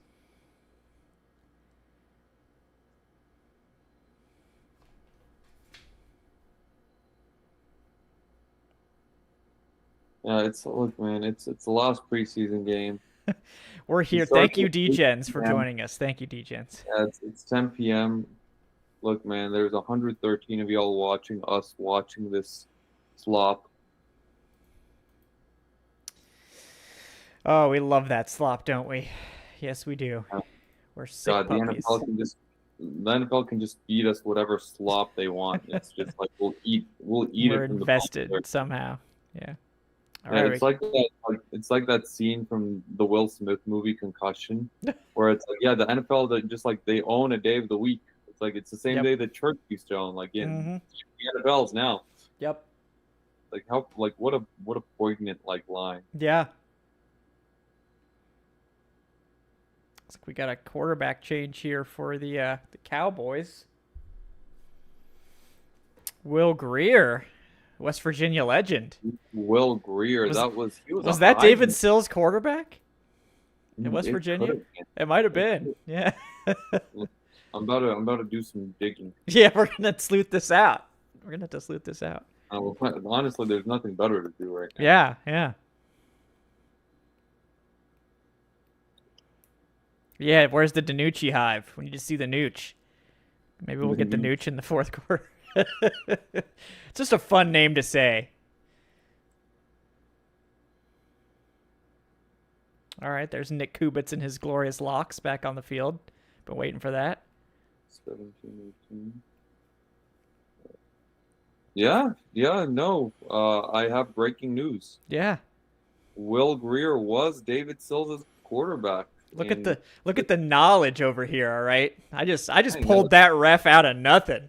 Right out of my draft hat. No, that's a deep dive. Like Yeah. you know your 2017, 2018 West Virginia roster. I'll give you that. Yeah. WVU. But Let's go.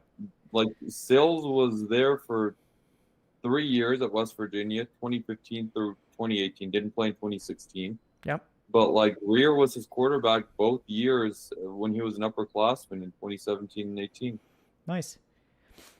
Yeah, nice play there by Khalid Kareem and I think maybe Morgan Fox there to shut down that. Honestly, I completely missed the last 2 plays. I was actually not paying attention. Yeah. The Falcons actually got to stop. So there's that. Yeah. Hey, hell yeah. Yeah, no, it's Will Greer also led the FBS in yards per game in 2018. That's right. I feel like he had some kind of crazy season. Yeah. He was a baller in 2018. Yeah. He had a 37-8 touchdown interception ratio, like 3,800 yards in 11 games. Like he was a Heisman finalist. Yeah, legit. He was like a 3rd-round pick, I feel like, or something too. Just ended up being a career backup, unfortunately. But yeah, he had a lot of hype. Yeah. Look, man, sometimes it's not even unfortunate. Not unfortunate. Yeah. Great job. Yeah. No, honestly, like backup quarterback is like the best job in the NFL, especially if you're like a solid like quarterback too. Like you don't really have to play. If you do have to play, there's like no expectations. You just get to hang out. You probably take like far less like beating than any other player on the roster, and you don't have the God forbid you enormous like start. mental. People a lot of times think the best position's kicker. It's not. It's not. Trust me. Kicker is not the best position. Punter Yeah, maybe he's kicker. up there. I think punter maybe has less stress on him, but like yeah, Yeah, um, punter definitely has less stress than kicker, yeah, but it's like either one. If you like don't do your job correctly, like it's gonna be, it's, like they're gonna get rid of you unless you're Young Wei Koo. yeah, But it's yeah, no, like the only thing is, God forbid the starter gets hurt and like all of a sudden you become the most important guy in the building. yeah, yeah. And then maybe you can have some kind of giant redemption arc or something fun. So and backup However, quarterback. Backup quarterbacks also usually get like decent money too. So yeah, no, they do. Remember Matt Flynn having like one good game in like week 17 against the Lions, the terrible Detroit Lions back then, and then like getting all that money from the Seahawks, and then just like never playing for Seattle. yeah, yeah. Well, yeah, that was when Russell Wilson usurped him, right? Yeah, Russell Wilson was a third rounder that year, and he won that. Like Flynn was the heavy favorite to start, like going into the season. Like they had just given him a large contract, Yeah, and Wilson, like 2012, it was 2012, and Wilson won that job. And Matt Flynn was just sort of never heard from again, but he still cashed those checks.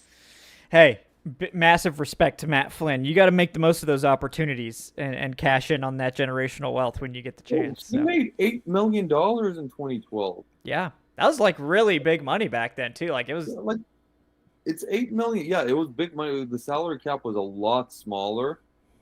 Also, this is pre-COVID inflation yeah, too, so yeah, it's like 8 million back then. It got you a lot more than 8 million gets you now. Let's throw that into the inflation calculator too. yeah. Toss that in We're there. doing everything Yeah, right. Brock Yeah, Osweiler, great. That's a good ref, Corey as well. So, yeah. Look, man, we're at this point. I'm just trying to kill some time hmm for the end of this game. yeah, Well, Easton let's see what Stick eight still million out there. dollars in 2012, what that can get you today. Yeah, yeah. That Felipe Franks really can't, break any tackles though. That's for sure. He can't. That's not his game. So, not the best like little outlet tight end, I would say. Doesn't really have a lot going on there. $8 million, that's 11 million today. Yeah, I believe it. So, So it's like, look, man, like Matt Flynn made that money to do nothing in 2012, mhm. and then he like still made another like. Well, I'm trying to calculate. I'm on Spotrack's like earnings page like per year. Yeah, So next year he made another 7 million in 2013. He made $15 million in a 2-year stretch. that's pretty And great. like, Yeah, yeah, that's nice. generation 12. Yeah, nice play by Chris Blair over the middle there. Falcons do get a first down, so there's that. Got that going for him.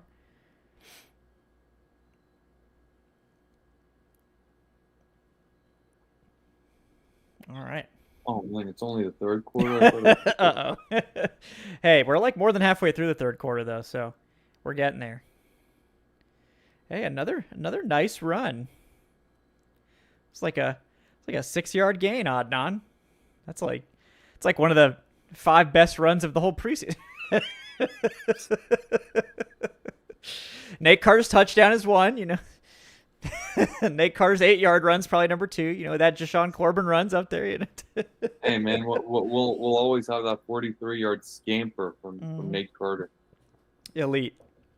That was an awesome run though. Yeah, I love it it. was great. I love that you can The see the safety, second that the safety realized that they had made a big mistake. What are you doing? That was going to Josh Simon. Somebody screwed up on that play. Somebody put their hands up to catch that. I think it was going to the guy behind him. Or, I mean, it's clearly somebody did something wrong. Somebody ran the wrong route or something.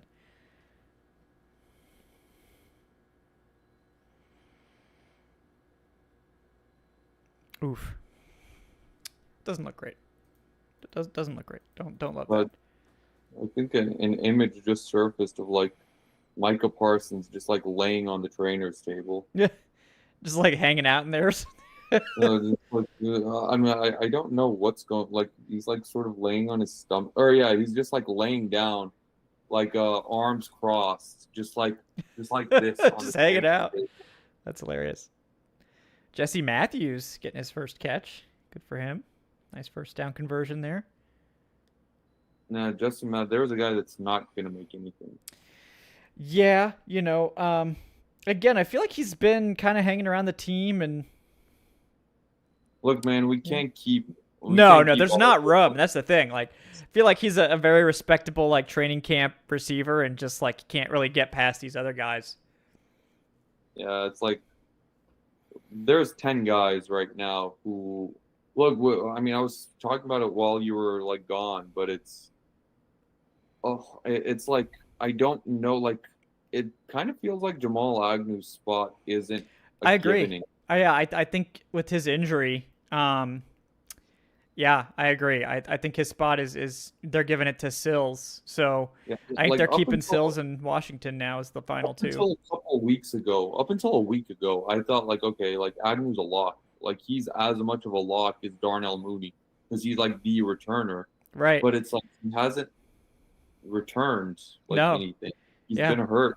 Like we barely saw him in camp, and it's sort of like, yeah, I mean, it makes sense why Sales hasn't been playing because, I mean, I don't think they're keeping 7 wide receivers. No, I agree. Especially not. They might hold if Mooney's like going to be back before like if he's going to be back like quickly, they may keep 7 for like a couple weeks or that's something. The one.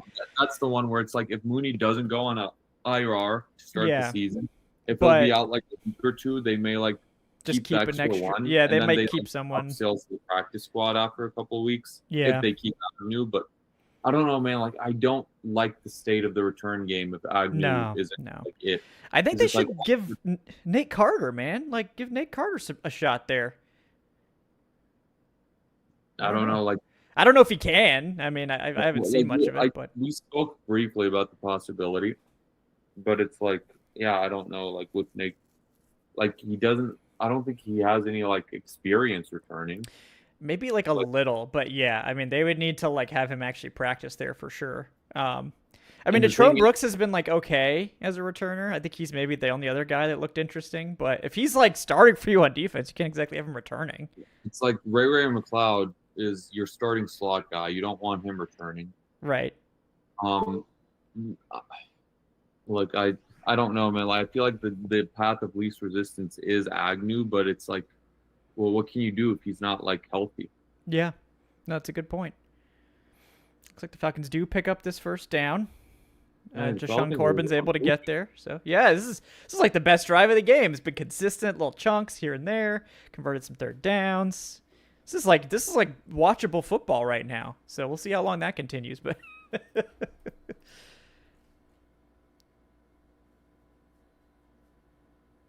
I think Deshaun Corbin, a nice little run, got skinny. Well, found some space. Got 7 yards. yeah,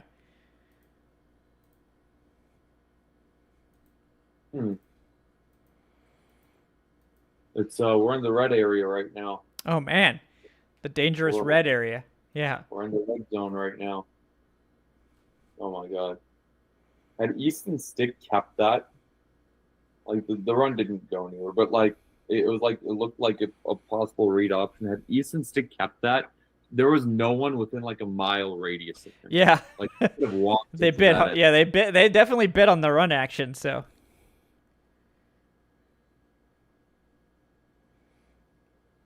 yeah, Corbin got that down to like maybe he made it a 3rd and 1.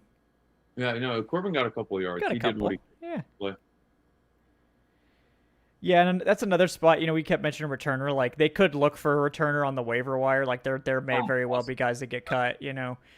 Like we were talking about with Darnell Mooney. If Mooney's gonna miss time, they may look for a deep threat out there too.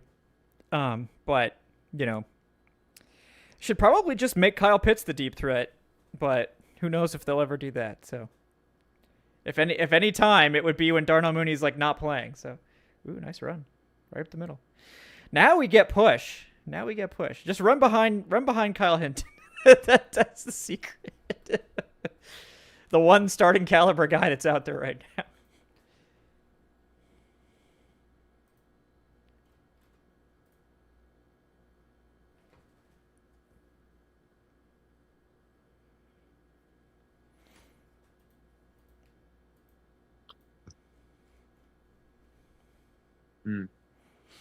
All right. Okay. End of the third. One more quarter of preseason football left on. We're so close. Yeah. I'm going to go get a drink. Okay. Godspeed. A non-alcoholic drink. Yes. All right. Well, guys, one more quarter of preseason football. What do you know? Maybe we'll make this game interesting. They can punch it in here. Maybe we'll get a little bit of actual intrigue in terms of preseason game at this point. Maybe not. Probably not. But, why not? Hey, could be fun.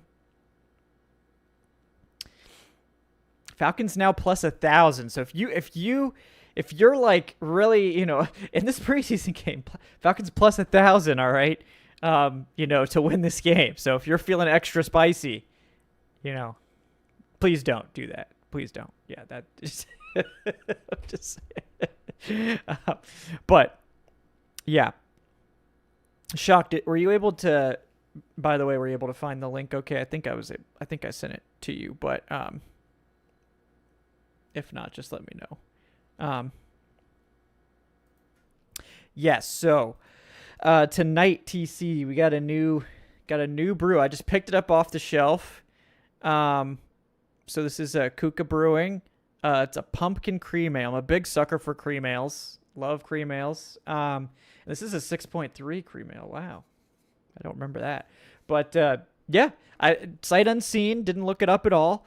And yeah, I like it. It's great. Very good. Nice sort of amber color.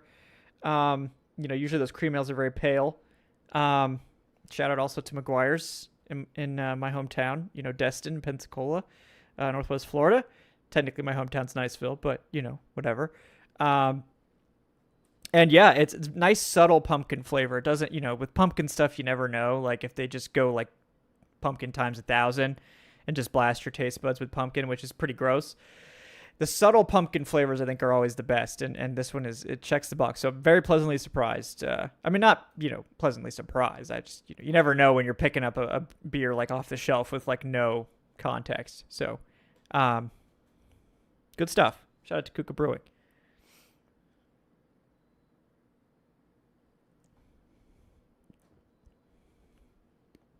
All right, 1st and goal at the 10 for the Falcons here as we start the fourth quarter. So let's go.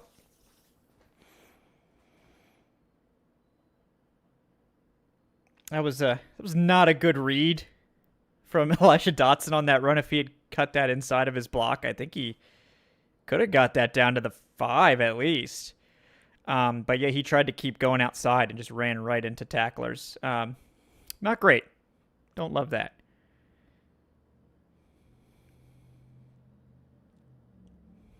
I think they've put Nate Carter on the shelf, folks. So not going to get that. We got Deshaun Corbin now. Falcons getting maybe a couple inches out of that run. And Blair just drops what could have easily been a touchdown there. So not great either. 3rd and goal coming up from the 9. So, don't like that.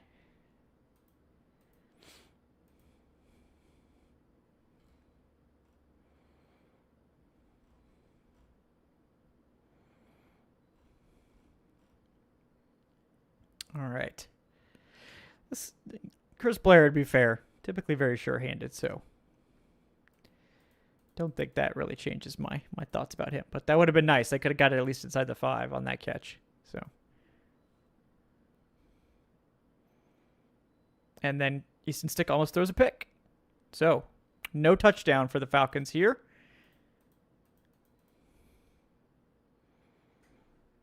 Again, doesn't see the linebacker, just throws it right to him.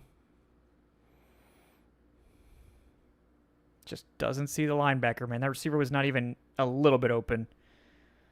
I mean, Jeez, man. Can't do that. That's Easton Stick's issue. He does not see linebackers. He just can't see them.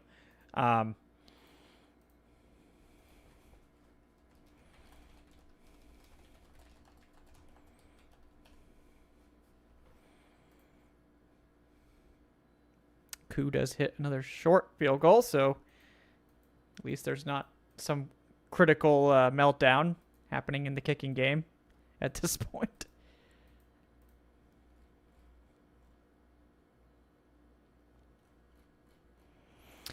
All right, so 13-24. Falcons really needed that touchdown. No doubt about that. So, yeah.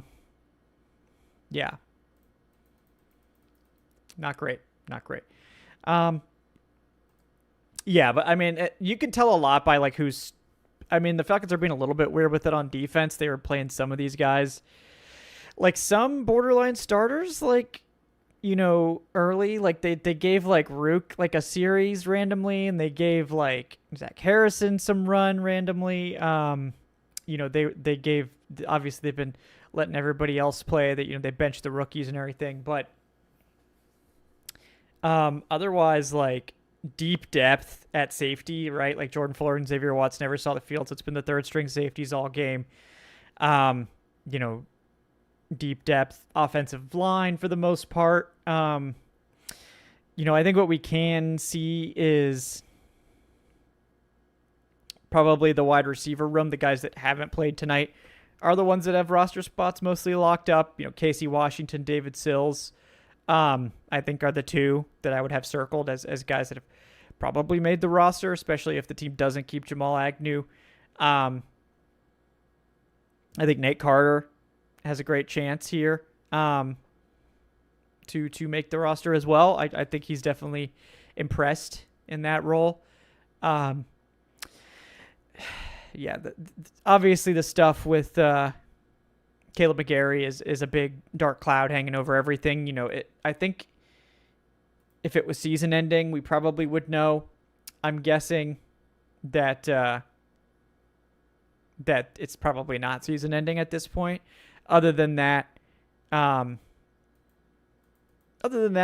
don't know a whole lot, right? I think if it was the obvious stuff that you look for on MRIs and everything, we would have an answer on that with Caleb, but maybe we'll get an answer tonight. So maybe we'll hear about Caleb McGarry tonight, Adnan. I don't know. I doubt it. Probably not. Yeah, probably not until week 1 prep starts. So. Yeah, they're probably not saying anything until they have to like label that injury as something. Yeah. So. Which is week 1. Yeah, I mean, I guess if they do the whole I guess the new IR rules means that you can place 2 players on short-term IR like immediately when you make your 53-man roster, without having to like cut them or whatever, or like hold them through the initial cuts. Like you can do 2 IR designations or something. So if he gets put on that, then we'll definitely know. So, but I mean, we'll know that he's at least missing 4 games, which I would be pretty shocked if he's back before then. But yeah. We'll also kind of know, like, based on how urgent they are in trying to find another offensive lineman. Yeah. Because if there's like no real urgency, then it's like, okay, maybe the injury's a lot better, or maybe they're just like, whatever about it, which I think would also be a mistake. Yeah. JD Bertrand had a great play on special teams. Yeah, nice tackle. You want to give him like a shout out for that. Mm-hmm. Nice tackle indeed. All right.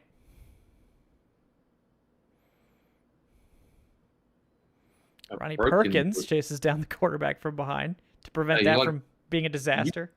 He fully chased him down. Like, he went all the way around, beat his little man, and like came from like the back. Yeah. Came from the rear. No, I like that. That was a nice little play. Shout out to Ronnie Perkins getting on the field. He hasn't been here very long, so good for him getting out there.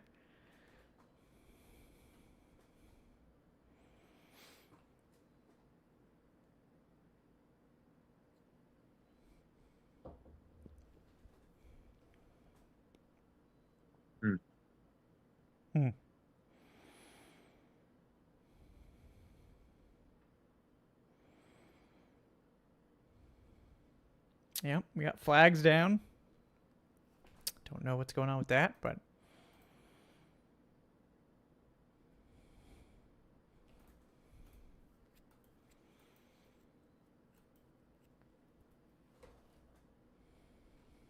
Falcons get some fortune there with a offensive pass interference on the there Cowboys. we go. We'll take it. Take all the help we can get tonight. Yeah, we will. 13 more minutes of preseason, folks. For Cowboys injury, oh no. sentences us to another commercial. Yep. Yeah. Yeah, I mean, Ronnie Perkins, like, legitimately, like, he is competing, I think, for the practice squad because I think, like, honestly, like, in terms of the depth at edge, they're probably going to keep, like, 6 of, like, the 7 true edges, right? So it's sort of like Ronnie Perkins just has to beat out D'Angelo Malone. So, you know, they seem to really like D'Angelo Malone. They like Malone for special teams. Yeah. Like, he's a special teams contributor, but yeah, D'Angelo Malone, honestly, I'm like, oh, I can take him or leave him type thing with D'Angelo Malone at this point. Mm-hmm. They rebuilt Lee Majors for $6 million. They can certainly fix Caleb. Yeah, let's do it. We have the money. We have the technology. I mean, why can't we? Is Helms hurt? No. They have those 4 safeties locked up. Yeah, I don't think they wanted any of those guys to have to play tonight. So, like Bates, Watts, Fuller, Helms, they're all making this roster. They don't need them to play. So, no need to put them out there.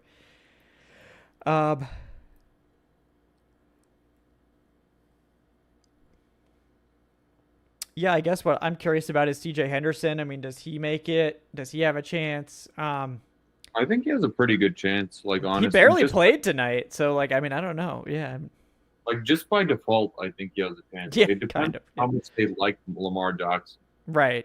I don't think they like him that much. So. Yeah, I mean, he's definitely struggled this preseason. Yeah, it's been pretty rough at times. Like, I think Tron Brooks has finally locked it up, like, going into week 1. Mm-hmm. Obviously, you have the starters and Hughes and Terrell. D. Alford's going to make the roster by way of just being one of the main nickel guys. Billy Bowman, of course. And then you have that 6th spot. And, I mean, right now it's Lamar Jackson, Mike Ford, CJ Henderson. Yeah. And those first 2 guys don't really, strike much inspiration. Yeah, I agree. So, yeah, I could definitely see them keeping CJ Henderson just because, look, he's got experience, and he's that kind of outside archetype that I think they're looking to add, considering they have a bunch of sort of smaller. And we know Natrone Brooks is versatile; like he can do both. That's something he was showing tonight. So, they can trust him. So, yeah, CJ Henderson was also taken ahead of AJ Terrell in the draft. Yeah, good point.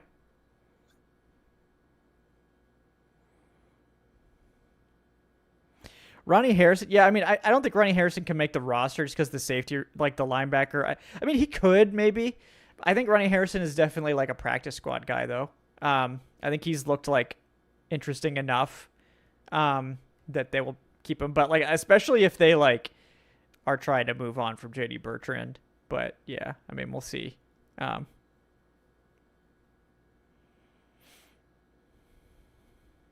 like a false start on the Cowboys here. Falcons get some more help from the laundry. Hey man, I just want it to end. When will it end?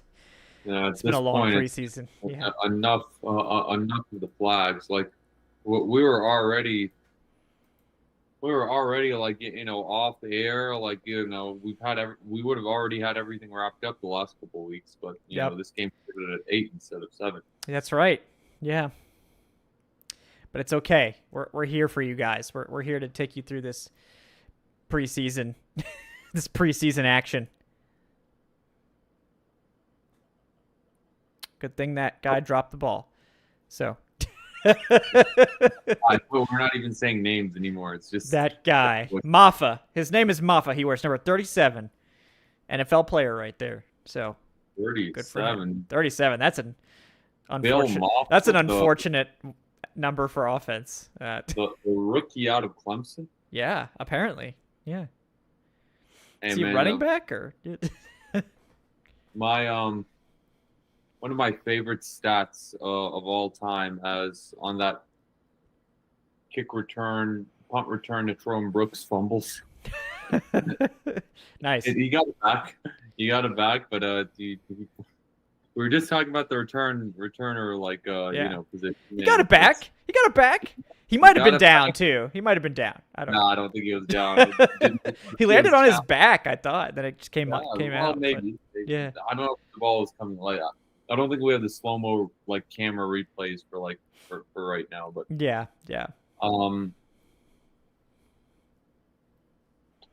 What were we talking about again? Oh, Clemson. Yeah, Phil Maffa from Clemson. Yeah. Yeah, Clemson. So one of my favorite stats about Clemson is I think I saw this like last year. You know how Dabo Sweeney's like completely against like the transfer portal. Yeah. And it's pretty much caused his like undoing because he's a dinosaur who isn't able to adjust to the time. So he went from like being, a top like 3 coach in like college football, and I remember some Alabama fans were like talking about him as a sort of heir apparent to Nick Saban in the future, to now being like just like sort of, Clemson's sort of like a joke, like compared to what they were. One of my favorite stats was the only 3 like schools that didn't take any players in from the transfer portal: Clemson, Army, Navy, and Air Force. Like the only 4. the three service academies, and then Clemson. Yeah. Wow. That's incredible. That's a great stat. I had not heard that one. That one's amazing. I don't know if it's like up to date. I don't know if Clemson has taken anyone in like since then, but I do remember seeing that stat and being like, this is fucking hilarious. Tremendous stuff there. Shout out to Dabo Swinney for being just the biggest curmudgeon of them all. So yeah, the thing is, he's a curmudgeon to the point of like self-depreciation. Yeah, he'll destroy his team for his. Yeah, like he's destroying his team and his own like coaching record and reputation because he's like, oh well, I don't believe these players should be getting paid, and I don't believe in like the transfer portal. Nobody's asking Dabo. Like it's happening. Like you either sort of get with the times or you get left behind. Yeah, that's true. Stuff moves fast. It moves even faster in college, arguably. A lot of the offensive innovations and all that stuff starts in college, and the NFL actually takes longer to adapt to that stuff and add it in. Yeah, John Mandolino liked my curmudgeon drop there. It's a good word. Yeah, that's a good one, Corey. Yeah. Clemson is making God's name, image, and likeness.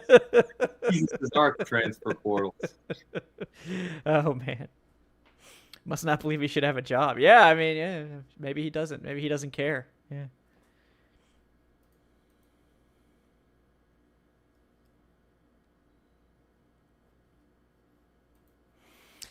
All right. Here we go, guys. Still Easton Stick. I guess the Nooch isn't going to get out there. Man, Easton Stick extremely lucky Nick Nash just launched himself towards that ball because that ball was insanely underthrown. Not the first time Nash has bailed him out. Yeah. Nick Nash is like, no, you're not ruining my night. You're not ruining my night. I'm getting this. So, Nash has been a standout tonight. Oh yeah, no, he absolutely looks the part for sure. If Nash looked like this on day 1 of training camp, like you would have had Rookie of the Year shouts, not just like make the roster, like Rookie of the Year shouts in the fan base. Yeah, like he just done this before the pads came on. Yeah, no, I still really like Nick Nash. I'm not writing him off by any means, but I think the roster was always going to be hard, But yeah, he'll be back at camp next year. Yeah. That's one of the worst throws you'll see Easton Stick make. I've seen some pretty bad throws tonight, on. Well, that one may be the worst one. That one's definitely the worst one. He can't see linebackers. I figured it out. He literally can't see them. They just don't exist. I don't get it, man. God. He just can't. He just doesn't see them. Bro, I feel like the NFL needs to retroactively fine the Chargers for like blatantly tanking by letting Easton Stick like play in real football games. Bro, the linebacker's just sitting there. It's not even like an exotic drop or anything. The dude's just standing right there and just throws it right to him. Like he didn't even check. He didn't even check before throwing that. Is this all just predetermined stuff? Like, is he just like, okay, I'm throwing the dig. Like, oh, I'm throwing the in breaker. I don't care. I'm not checking my key. If you see that linebacker drop, you can't throw it. You can't throw it. Ugh, man. You can't throw that. You just can't do it. Yeah, that was bad. Like, I like your analysis better, actually. It wasn't good. Like, that's just a very ungood play. Yeah, I mean, he totally predetermined that throw, because if he had checked his keys, he would have known. Like, you can't throw that ball. Like, I mean, it's kind of like that sack he took where he just like doesn't take the check down. He's like, I'm gonna throw deep like on this play. Yep.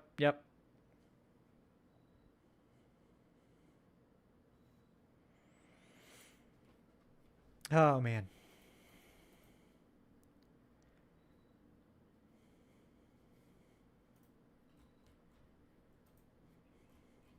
All right, we're in the home stretch. Or the home stretch. Jesus Christ, man.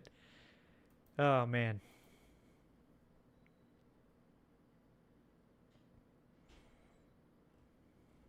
That was a rough one. You know, it's like we got robbed of like 3 more Nick Nash catches on that drive. Yeah, we did. That was just... He's the real victim in all of this. Yeah.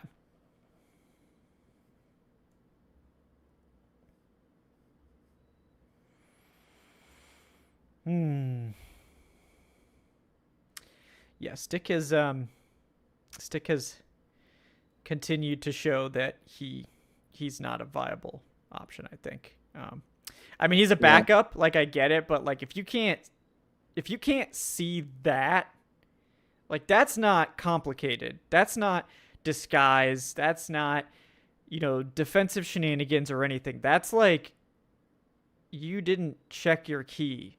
You didn't check to see if the linebacker was there before you threw the dig. Like that's just like basic stuff. Like you can't just let that ball go. Like I get it's like probably a timing route or whatever, but you can't throw it. Like you can't throw that pass. I'm sure he's going to get his ass chewed out by the coaching staff. He's not, probably, but like right now, I see Kirk Cousins is over there, like talking to like Stick and I don't know who the other person is next to Stick. I didn't see it, but it was like it looks like Kirk Cousins is over there, like I guess like he's like, bro, you can't do that. I don't know who told you could do that, but you can't do that. So. By the way, did you see that like video from last night? Like I think this could get us like a few minutes. Yeah. Or kill a few minutes. But did you see that video last night of like that the Falcons posted? Pretty much talking about the asking all of the players like who the greatest female athlete is of all time. No, I haven't seen that one yet.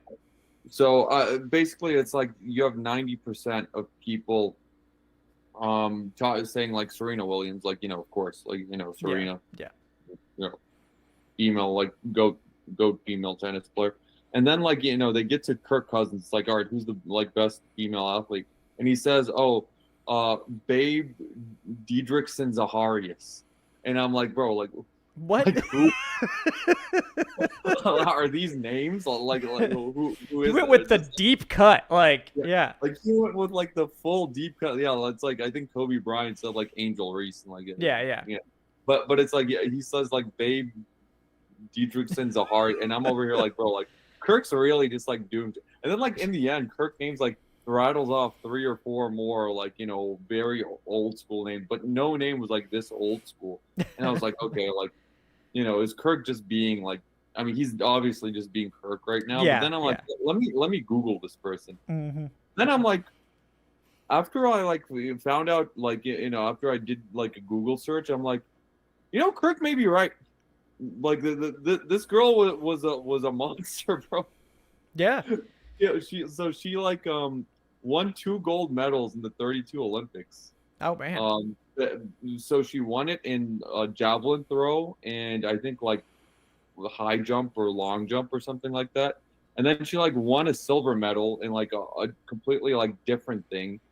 Then she like became a golfer and became like the best female golfer of all time.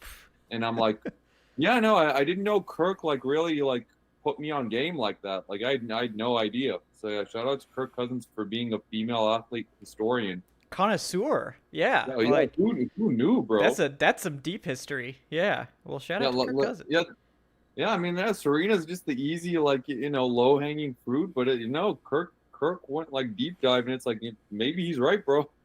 It's hard winning gold medals in different like, in different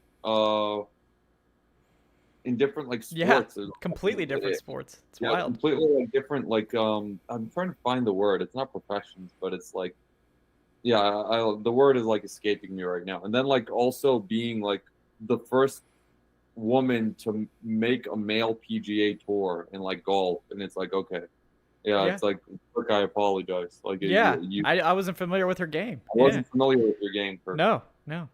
And thank God you were talking through that because the Falcons missed 2 tackles and committed a penalty on 3rd and 16. So they actually allowed the conversion and committed a penalty. So, just fantastic stuff there. So that was a classic Falcons 3rd down. Oh my God, I keep looking at the clock, and somehow it feels like more time keeps getting put on. Yeah. Like there's still 9.5 minutes left in this game. I don't know, man. They just keep committing more and more penalties too. So we have to keep stopping the clock every time there's a penalty. So God, what a curse. and it looks like I think Simeon Barrow might have hurt Will Greer on that play.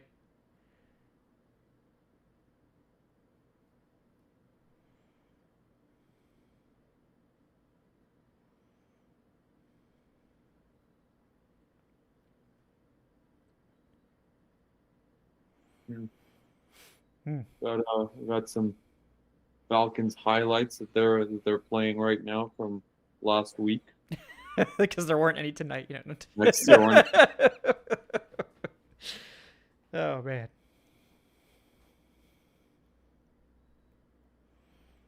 we got a. Oh my God, bro! Can we tackle him?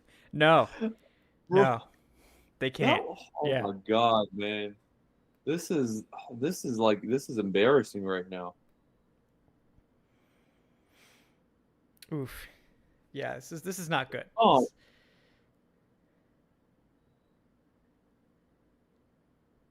Goodness, man. Yep. Oh God, yeah. Yep. Oh my! Another flag on the play. God.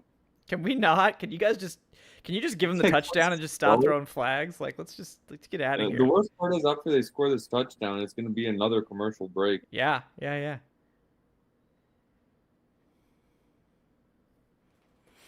Mm.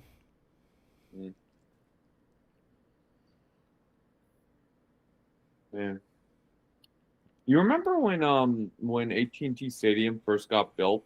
It was like the biggest thing. It wasn't a full decade ago, but it was like maybe it was it was a full decade ago, maybe even a little longer because the Benz got built in 2017, and the Benz was like well after like Jerry World.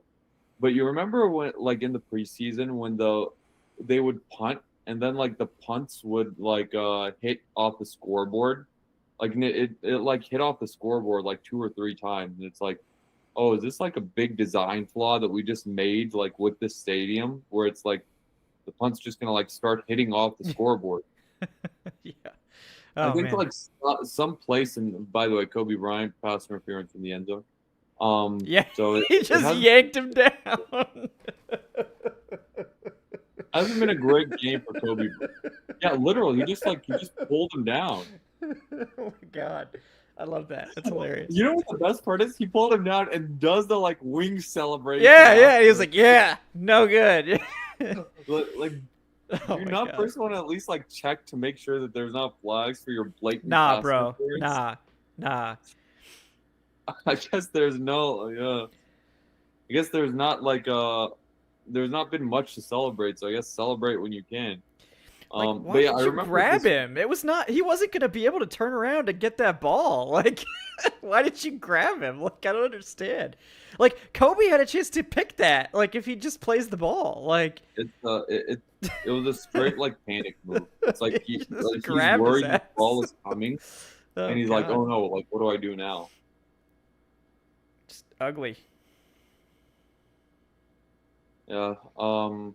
Yeah, I remember this one like wing place had this promotion, this restaurant barbecue place of like, oh, if the ball hits the scoreboard 3 times in any game, everyone gets like free wings. Yeah, But I think they like it was only an issue with that preseason. Like I don't know, I'm not familiar if they like did anything with the scoreboard or if it just like didn't really like happen anymore, yeah. like just naturally. But yeah, that's just my tangent of when in like seeing this stadium again. Yep. It's a good deep reference there. I'd like to get some free wings. I know that. Oh yeah, hell yeah, Maffa touchdown. Yep. They stopped him at first, but They stopped them, but nobody there to clean it up. So they didn't. Yeah, I have no idea how you were gonna just go 3 hours tonight. I don't know. Until I don't know yeah. what my plan was. I didn't have a plan. I just was like, I'm gonna show up and Look, yeah. we're gonna see how this thing Honestly, goes. I'm like struggling right now. Yeah. It's the fourth quarter. And You there's, know, like, 2 of us. Like, I'm glad we didn't have to find out. So, yeah, I my was God. prepared. You know, I was mentally ready. I was gonna handle this. But yeah, I can't say it would have been good content. But yeah, I mean, I would have been here. We would have been here. We would have survived somehow. Yeah. The takes would have had to been fired off anyway, like Yep. one way or another. Takes must flow. Meanwhile, Dave is probably somewhere not watching the game, getting a steak dinner.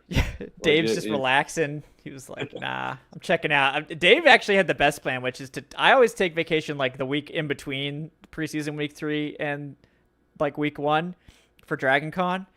And like Dave, I think, has actually the galaxy brain idea, which is like, actually, I'm just going to skip the 3rd preseason game. I'm just going to veto that game entirely, which I think might be the best plan of all. Yeah. Dave's probably in like some hot tub somewhere, or like, like probably has like a martini in his hand, like on the beach right now. Like his mind is probably a million miles away from anything Falcons. That's good. I feel happy for Dave. I do. So I wish it was me. Yeah, minus the martini, but yeah, I mean they got that non-alcoholic stuff now, right? Yeah, I they mean, do. I don't know what the point of that is, honestly, but yeah. I've been once. Yeah. I remember I've been to like one of those like resorts like one time, like in Mexico, like the all-inclusive ones, and I'm not gonna lie, man, it's true relaxation. Yeah, it's Like nice. you just like kick your feet up and they just like bring you like whatever you want. It's like they'll just like hand you a lemonade, just like if you don't have one, or like a banana smoothie or like whatever. Yeah. And it's just like, man, like this is what it's truly about. It's probably what Dave's doing right now. Yeah. No, I love like the Norwegian cruises, like specifically like the Norwegian like solid mid-range cruise line. But the drink package is really strong on Norwegian. Like, cause I gotta see this play. We're gonna save the. Oh my God! This is Well, another classic Easton Stick play. No, Easton Stick isn't out there. Oh man, is it the Nooch? Yeah, it's Nooch. Oh man, look at the Nooch just sending that thing. Oh wow! He fired it. He's like, oh, I'm going for it, and we're sending it. Oh my God, that was not good. I don't think he knows the offense on. I don't think he knows the offense at all. I think they're just like drawing stuff up there in the huddle. Bro, poor Nick Nash was doing everything he could to like try and like give himself a chance there. Yeah, it's not great. I see why Dave did it. Like his I think if he had thrown it to Jesse Matthews, Matthews was wide open. Matthews was yeah, but wide open. Yeah. hey, he was making the highlight reel one way or another. Well, I'm getting out there. Someone's highlight reel, yeah. We're doing something. Danucci's like, it's the fourth quarter. I'm only gonna have so many throws right now. I'm making the most of it. This is it. This is my chance. This is my chance. So it's Ben Danucci time. Ben Danucci. It's time for the nooch. Yeah. But yeah, no. Continue about the Norwegian cruise. Yeah. So the drink package is really strong. It's like very affordable. And like I thought it would be like I was wondering how cheesy it would be. Like where it's like, oh, it's like it's like drinks, up to this. I think it was like drinks up to $15 are included, and I was like, oh, okay, so they're gonna have like all the good ones be like $16, just like really. No, actually, like I would say there was like 2 or 3 drinks that like weren't included in the package on the entire ship. I was like, okay, very respect. You could go up to like any bar, and it's like if you want the non-alcoholic package, it's like much cheaper, and it's the same thing. But yeah, it was like any bar, anywhere, just walk up, and like I mean, so shout out. I was like, you could sample everything pretty much. So shout out, and it was not cheap drinks either. Like I thought it was pretty solid. So they had some creative stuff. They had like a fancy cocktail bar if you wanted to try like exotic stuff or whatever, and shout out. I mean, good value. If there's one thing humans are good at, it's entertainment and like figuring out ways to relax and shout out to humanity when it comes to that, because there's no shortage of things to entertain out there. Yeah, Norwegian drink package much better than Falcons preseason. No kidding. Yeah, Brandon Brass. I don't drink, but this game is driving me mighty close. Yeah, I mean, I'm not sure I'd have this rosy disposition otherwise, but yeah, it's a rough watch. It's a rough watch out there. Part of this game is it's almost over. There we go. We got Simeon Barrow Jr. with a sack out there. All right, Simeon Barrow. He's got close on a couple. Good for him. Oh yeah, he got credit for a forced fumble that Will Greer just sort of dropped. Nice one. Yeah, good play there by Barrow. Love to see it.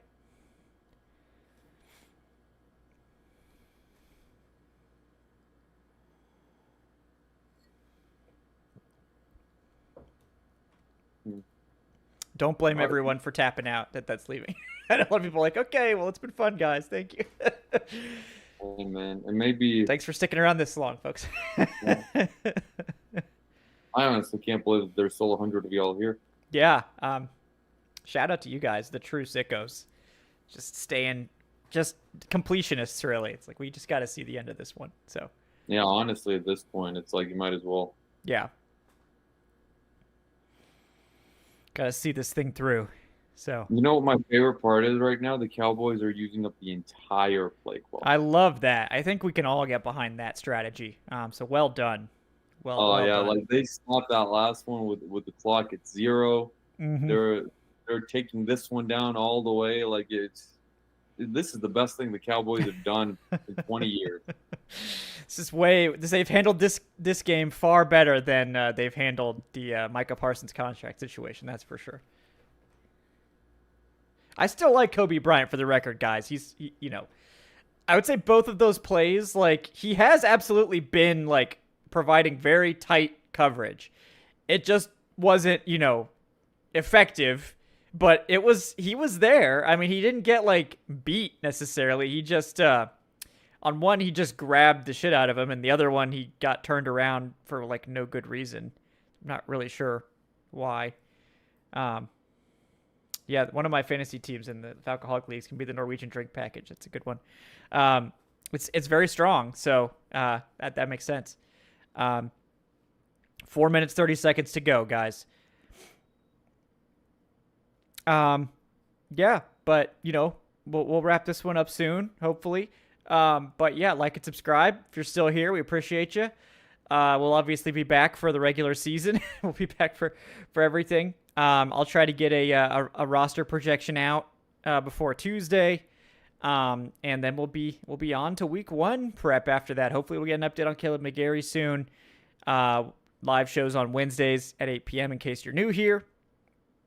And now Ben DiNucci just hands off. So, hands off. Elijah Dotson. Outside overrun. Yeah. There we go. Yeah. Best Dotson carry of the whole preseason. So, yeah. But what live shows on Wednesdays at 8 p.m. We'll also have post game following the games, immediately following. That's always one of our most fun or most, depressing shows, but we try to have a good time, hope if the Falcons allow it, of course. And yeah, if you're in the fantasy leagues or you want to get in, make sure you sign up, make sure you get into those leagues. We're going to be closing signups Saturday at noon. So join up on the Patreon, patreon.com/FalcHawkLive, or join up on the YouTube channel memberships. If you're having issues getting into your league, message me on the Discord server, and we'll get you sorted out. But yeah, as long as you fill out that form, we'll make sure you get into a league. So don't worry about that.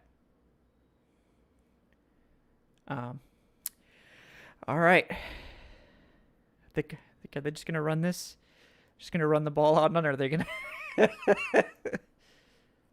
I sure hope they do. There we go. Corey, you're not wrong. We're counting this down like it's New Year's. I can't wait for it to hit 0.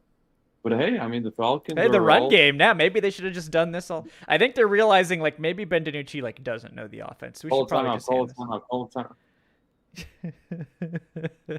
They're pretty much letting Elijah Dotson just carry them to the promised land right now. Yep. I sure hope they continue on that path. Hey man, Dotson may be earning his spot on another team's practice squad right now. Yeah.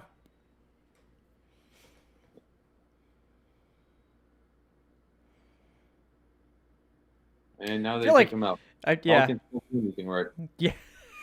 I feel like they're just nobody's really interested in prolonging this game. I think the Cowboys are all right, well, we'll let you have the first down. Just let's get out of here. So hey, I support it.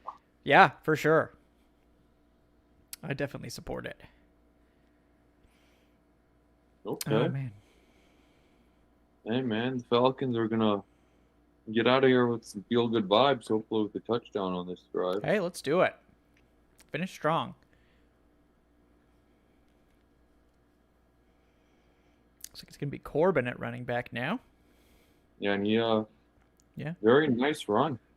Yeah, looks like I don't know if they're phoning it in now or what. I don't know. Yeah, but Jake Hansen is down. Oh. Well, that's why they've been running the ball well. Jake Hansen finally got in the game, and then he gets hurt. Jeez. My guy. Hey, man, there's a lot of Oregon Ducks fans out there that would be all for this conversation.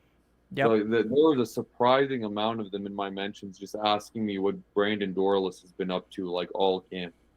And it's just I don't know, bro. There's a lot of Ducks fans out there. Yeah, it's a big fan base for sure. Yeah, remember when Marcus Mariota was here, he had a stand following. Yeah. It was the Oregon Ducks fans and the Hawaiians. That's right. Yeah, it was the double dangerous duo there. Yeah, so. And it's I think someone coined the phrase Mariota mommies. Oh yeah, that's right. We had the Mariota mommies and the Ritter Riders. Yeah. Yeah. Oh my God, bro. Oh God. Yeah. Now we have the Penix pushers. The Penix pumpers. Yeah. It's a great one. I enjoy it. I enjoy that. I think that will be the best stand group of all. Hopefully. Hey man, it's gonna be. I don't know, bro. Desbians was an S tier. That is good. That was pretty good. Yeah. That is pretty good. I can't talk about Desmond Ritter. I'm not allowed. So. Hey man. Yeah. I appreciate the look. The thing for me about Ritter, and I was labeled a notorious Ritter hater, probably the notorious Ritter hater during everything going on. But look, man, I never blamed Ritter. It's more so the coaches and the GM and the front office. feel like it's like everyone else's fault. Like clearly this dude isn't an NFL caliber player. It's like why are you putting the like stakes of the entire franchise on his back? Yeah, that was a big ask for a third round pick. No doubt about that. I mean, I get like we needed to see like if there was something there, but their total lack of any other option was kind of concerning in Look, man, hindsight. they just But went about it so poorly. Like if you wanted to see if anything was there, the year before, make the quarterback switch in like week 9 after that Thursday night disaster against Carolina yeah, instead of waiting like after week 14, which is when the bye was. yeah, It's like, well, you ended up keeping Mariota. You lost every game until the bye week, so you got nothing for keeping Mariota. The only thing you got from it is like you didn't have an opportunity to see if that Ritter actually wasn't the guy. You make that switch in week 9, you see Ritter's not the guy like the rest of the season. Who knows how that plays out? Like they probably don't go into next season with him as a starter. yeah.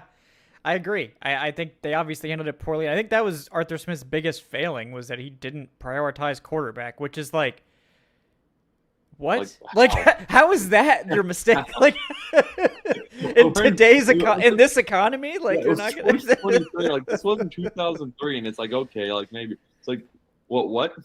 Like, what are we doing here? Like, I don't really believe that we need to invest in quarterback. It's like, what? This isn't the 1980s, buddy. Like, like, just man. I just didn't. I don't get that in the slightest. Yeah, and then I mean Taylor Heineke wasn't the answer either. Yeah. So it was just man, that was just so. Look, man, Arthur Smith has his strengths and weaknesses. Like one of his strengths is that he was a very big floor raiser as a coach. He like, was. His first year, that roster had no business winning 7 games. No. Like that roster was putrid. Like it could have that could have been a 3-win roster, and it's like okay, like like I wouldn't have been surprised. Yeah. They never like completely fell apart to where they were like the worst team in the NFL. So there was not that. One. Yeah. But it's like, but then it's like the downfall is sort of that arrogance of, oh well, I don't need a quarterback. Like I'm better than everyone else, so I can do it without one. Yeah. Nick Nash, by the way, that was Nick Nash. He came down with it. That was just a great play by the DB. Yeah. It's probably a good thing he didn't catch it because if he catches that, he's not. He's not making the squad. Yeah. He's not making the practice squad like some other team is signing. Yeah. No, it was a great play by the DB. I mean, like again, that's pass interference. Where's the fucking flag? Like, he was all over him early. Like, can we also talk about Dotson trying to leap from like the 3-yard line? I love it. He almost made it too. He was like 2 inches short. Yeah, that was close. But it's like, oh my god, bro. Yep. Oh god, I want to watch this replay. Yeah, here we go. He got over the linebacker, so the safety. He got over him technically. But the thing is, he jumped too. Like yeah, he needs like to wait one more step, and then yeah, that's a bad spot. I think he got closer than that. Ben DiNucci sneak at the noosh. I think he got it. I'll play spoiler. He didn't get it. They didn't give it to him. Wow. The Falcons lost. That's a microcosm of this preseason. Yeah, it just fizzles out, and you get nothing. Well, they couldn't. I mean, other than a fade, like DiNucci doesn't know the offense at all, so they can't run. They can't pass, like other than a fade. No, so it's like yeah. Well, that should have been a flag on the DB, though. By the way, like on that Nash play, he was early. It's okay. Yeah. Just to say, like Nash got robbed there, yeah. But I'm not going to lose any sleep over that lack of flag. No. But I'm sure there's probably some degenerate that had the Cowboys, or he had the Falcons at probably like plus 12 or something like that. Yep. And he's probably like seething right now. Yeah.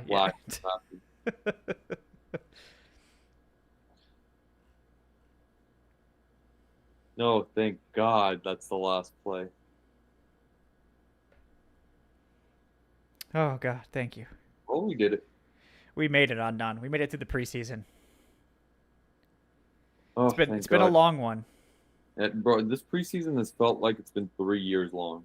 Yeah.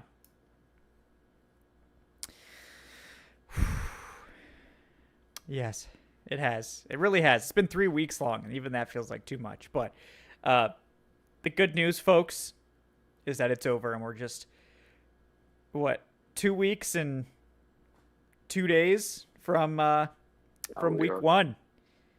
Real NFL football that actually matters with players that we know. I mean, we know all these guys because Yeah. we're true sickos and professionals. But I don't begrudge anyone else who doesn't know these guys. It's because look, if they had Jake Hansen, they would have scored. All right, I'm just saying, my man Jake Hansen would have got them in. So if there's one thing Jake Hansen can do, it's run block. So shout out to Jake Hansen for those like 7 snaps that we got.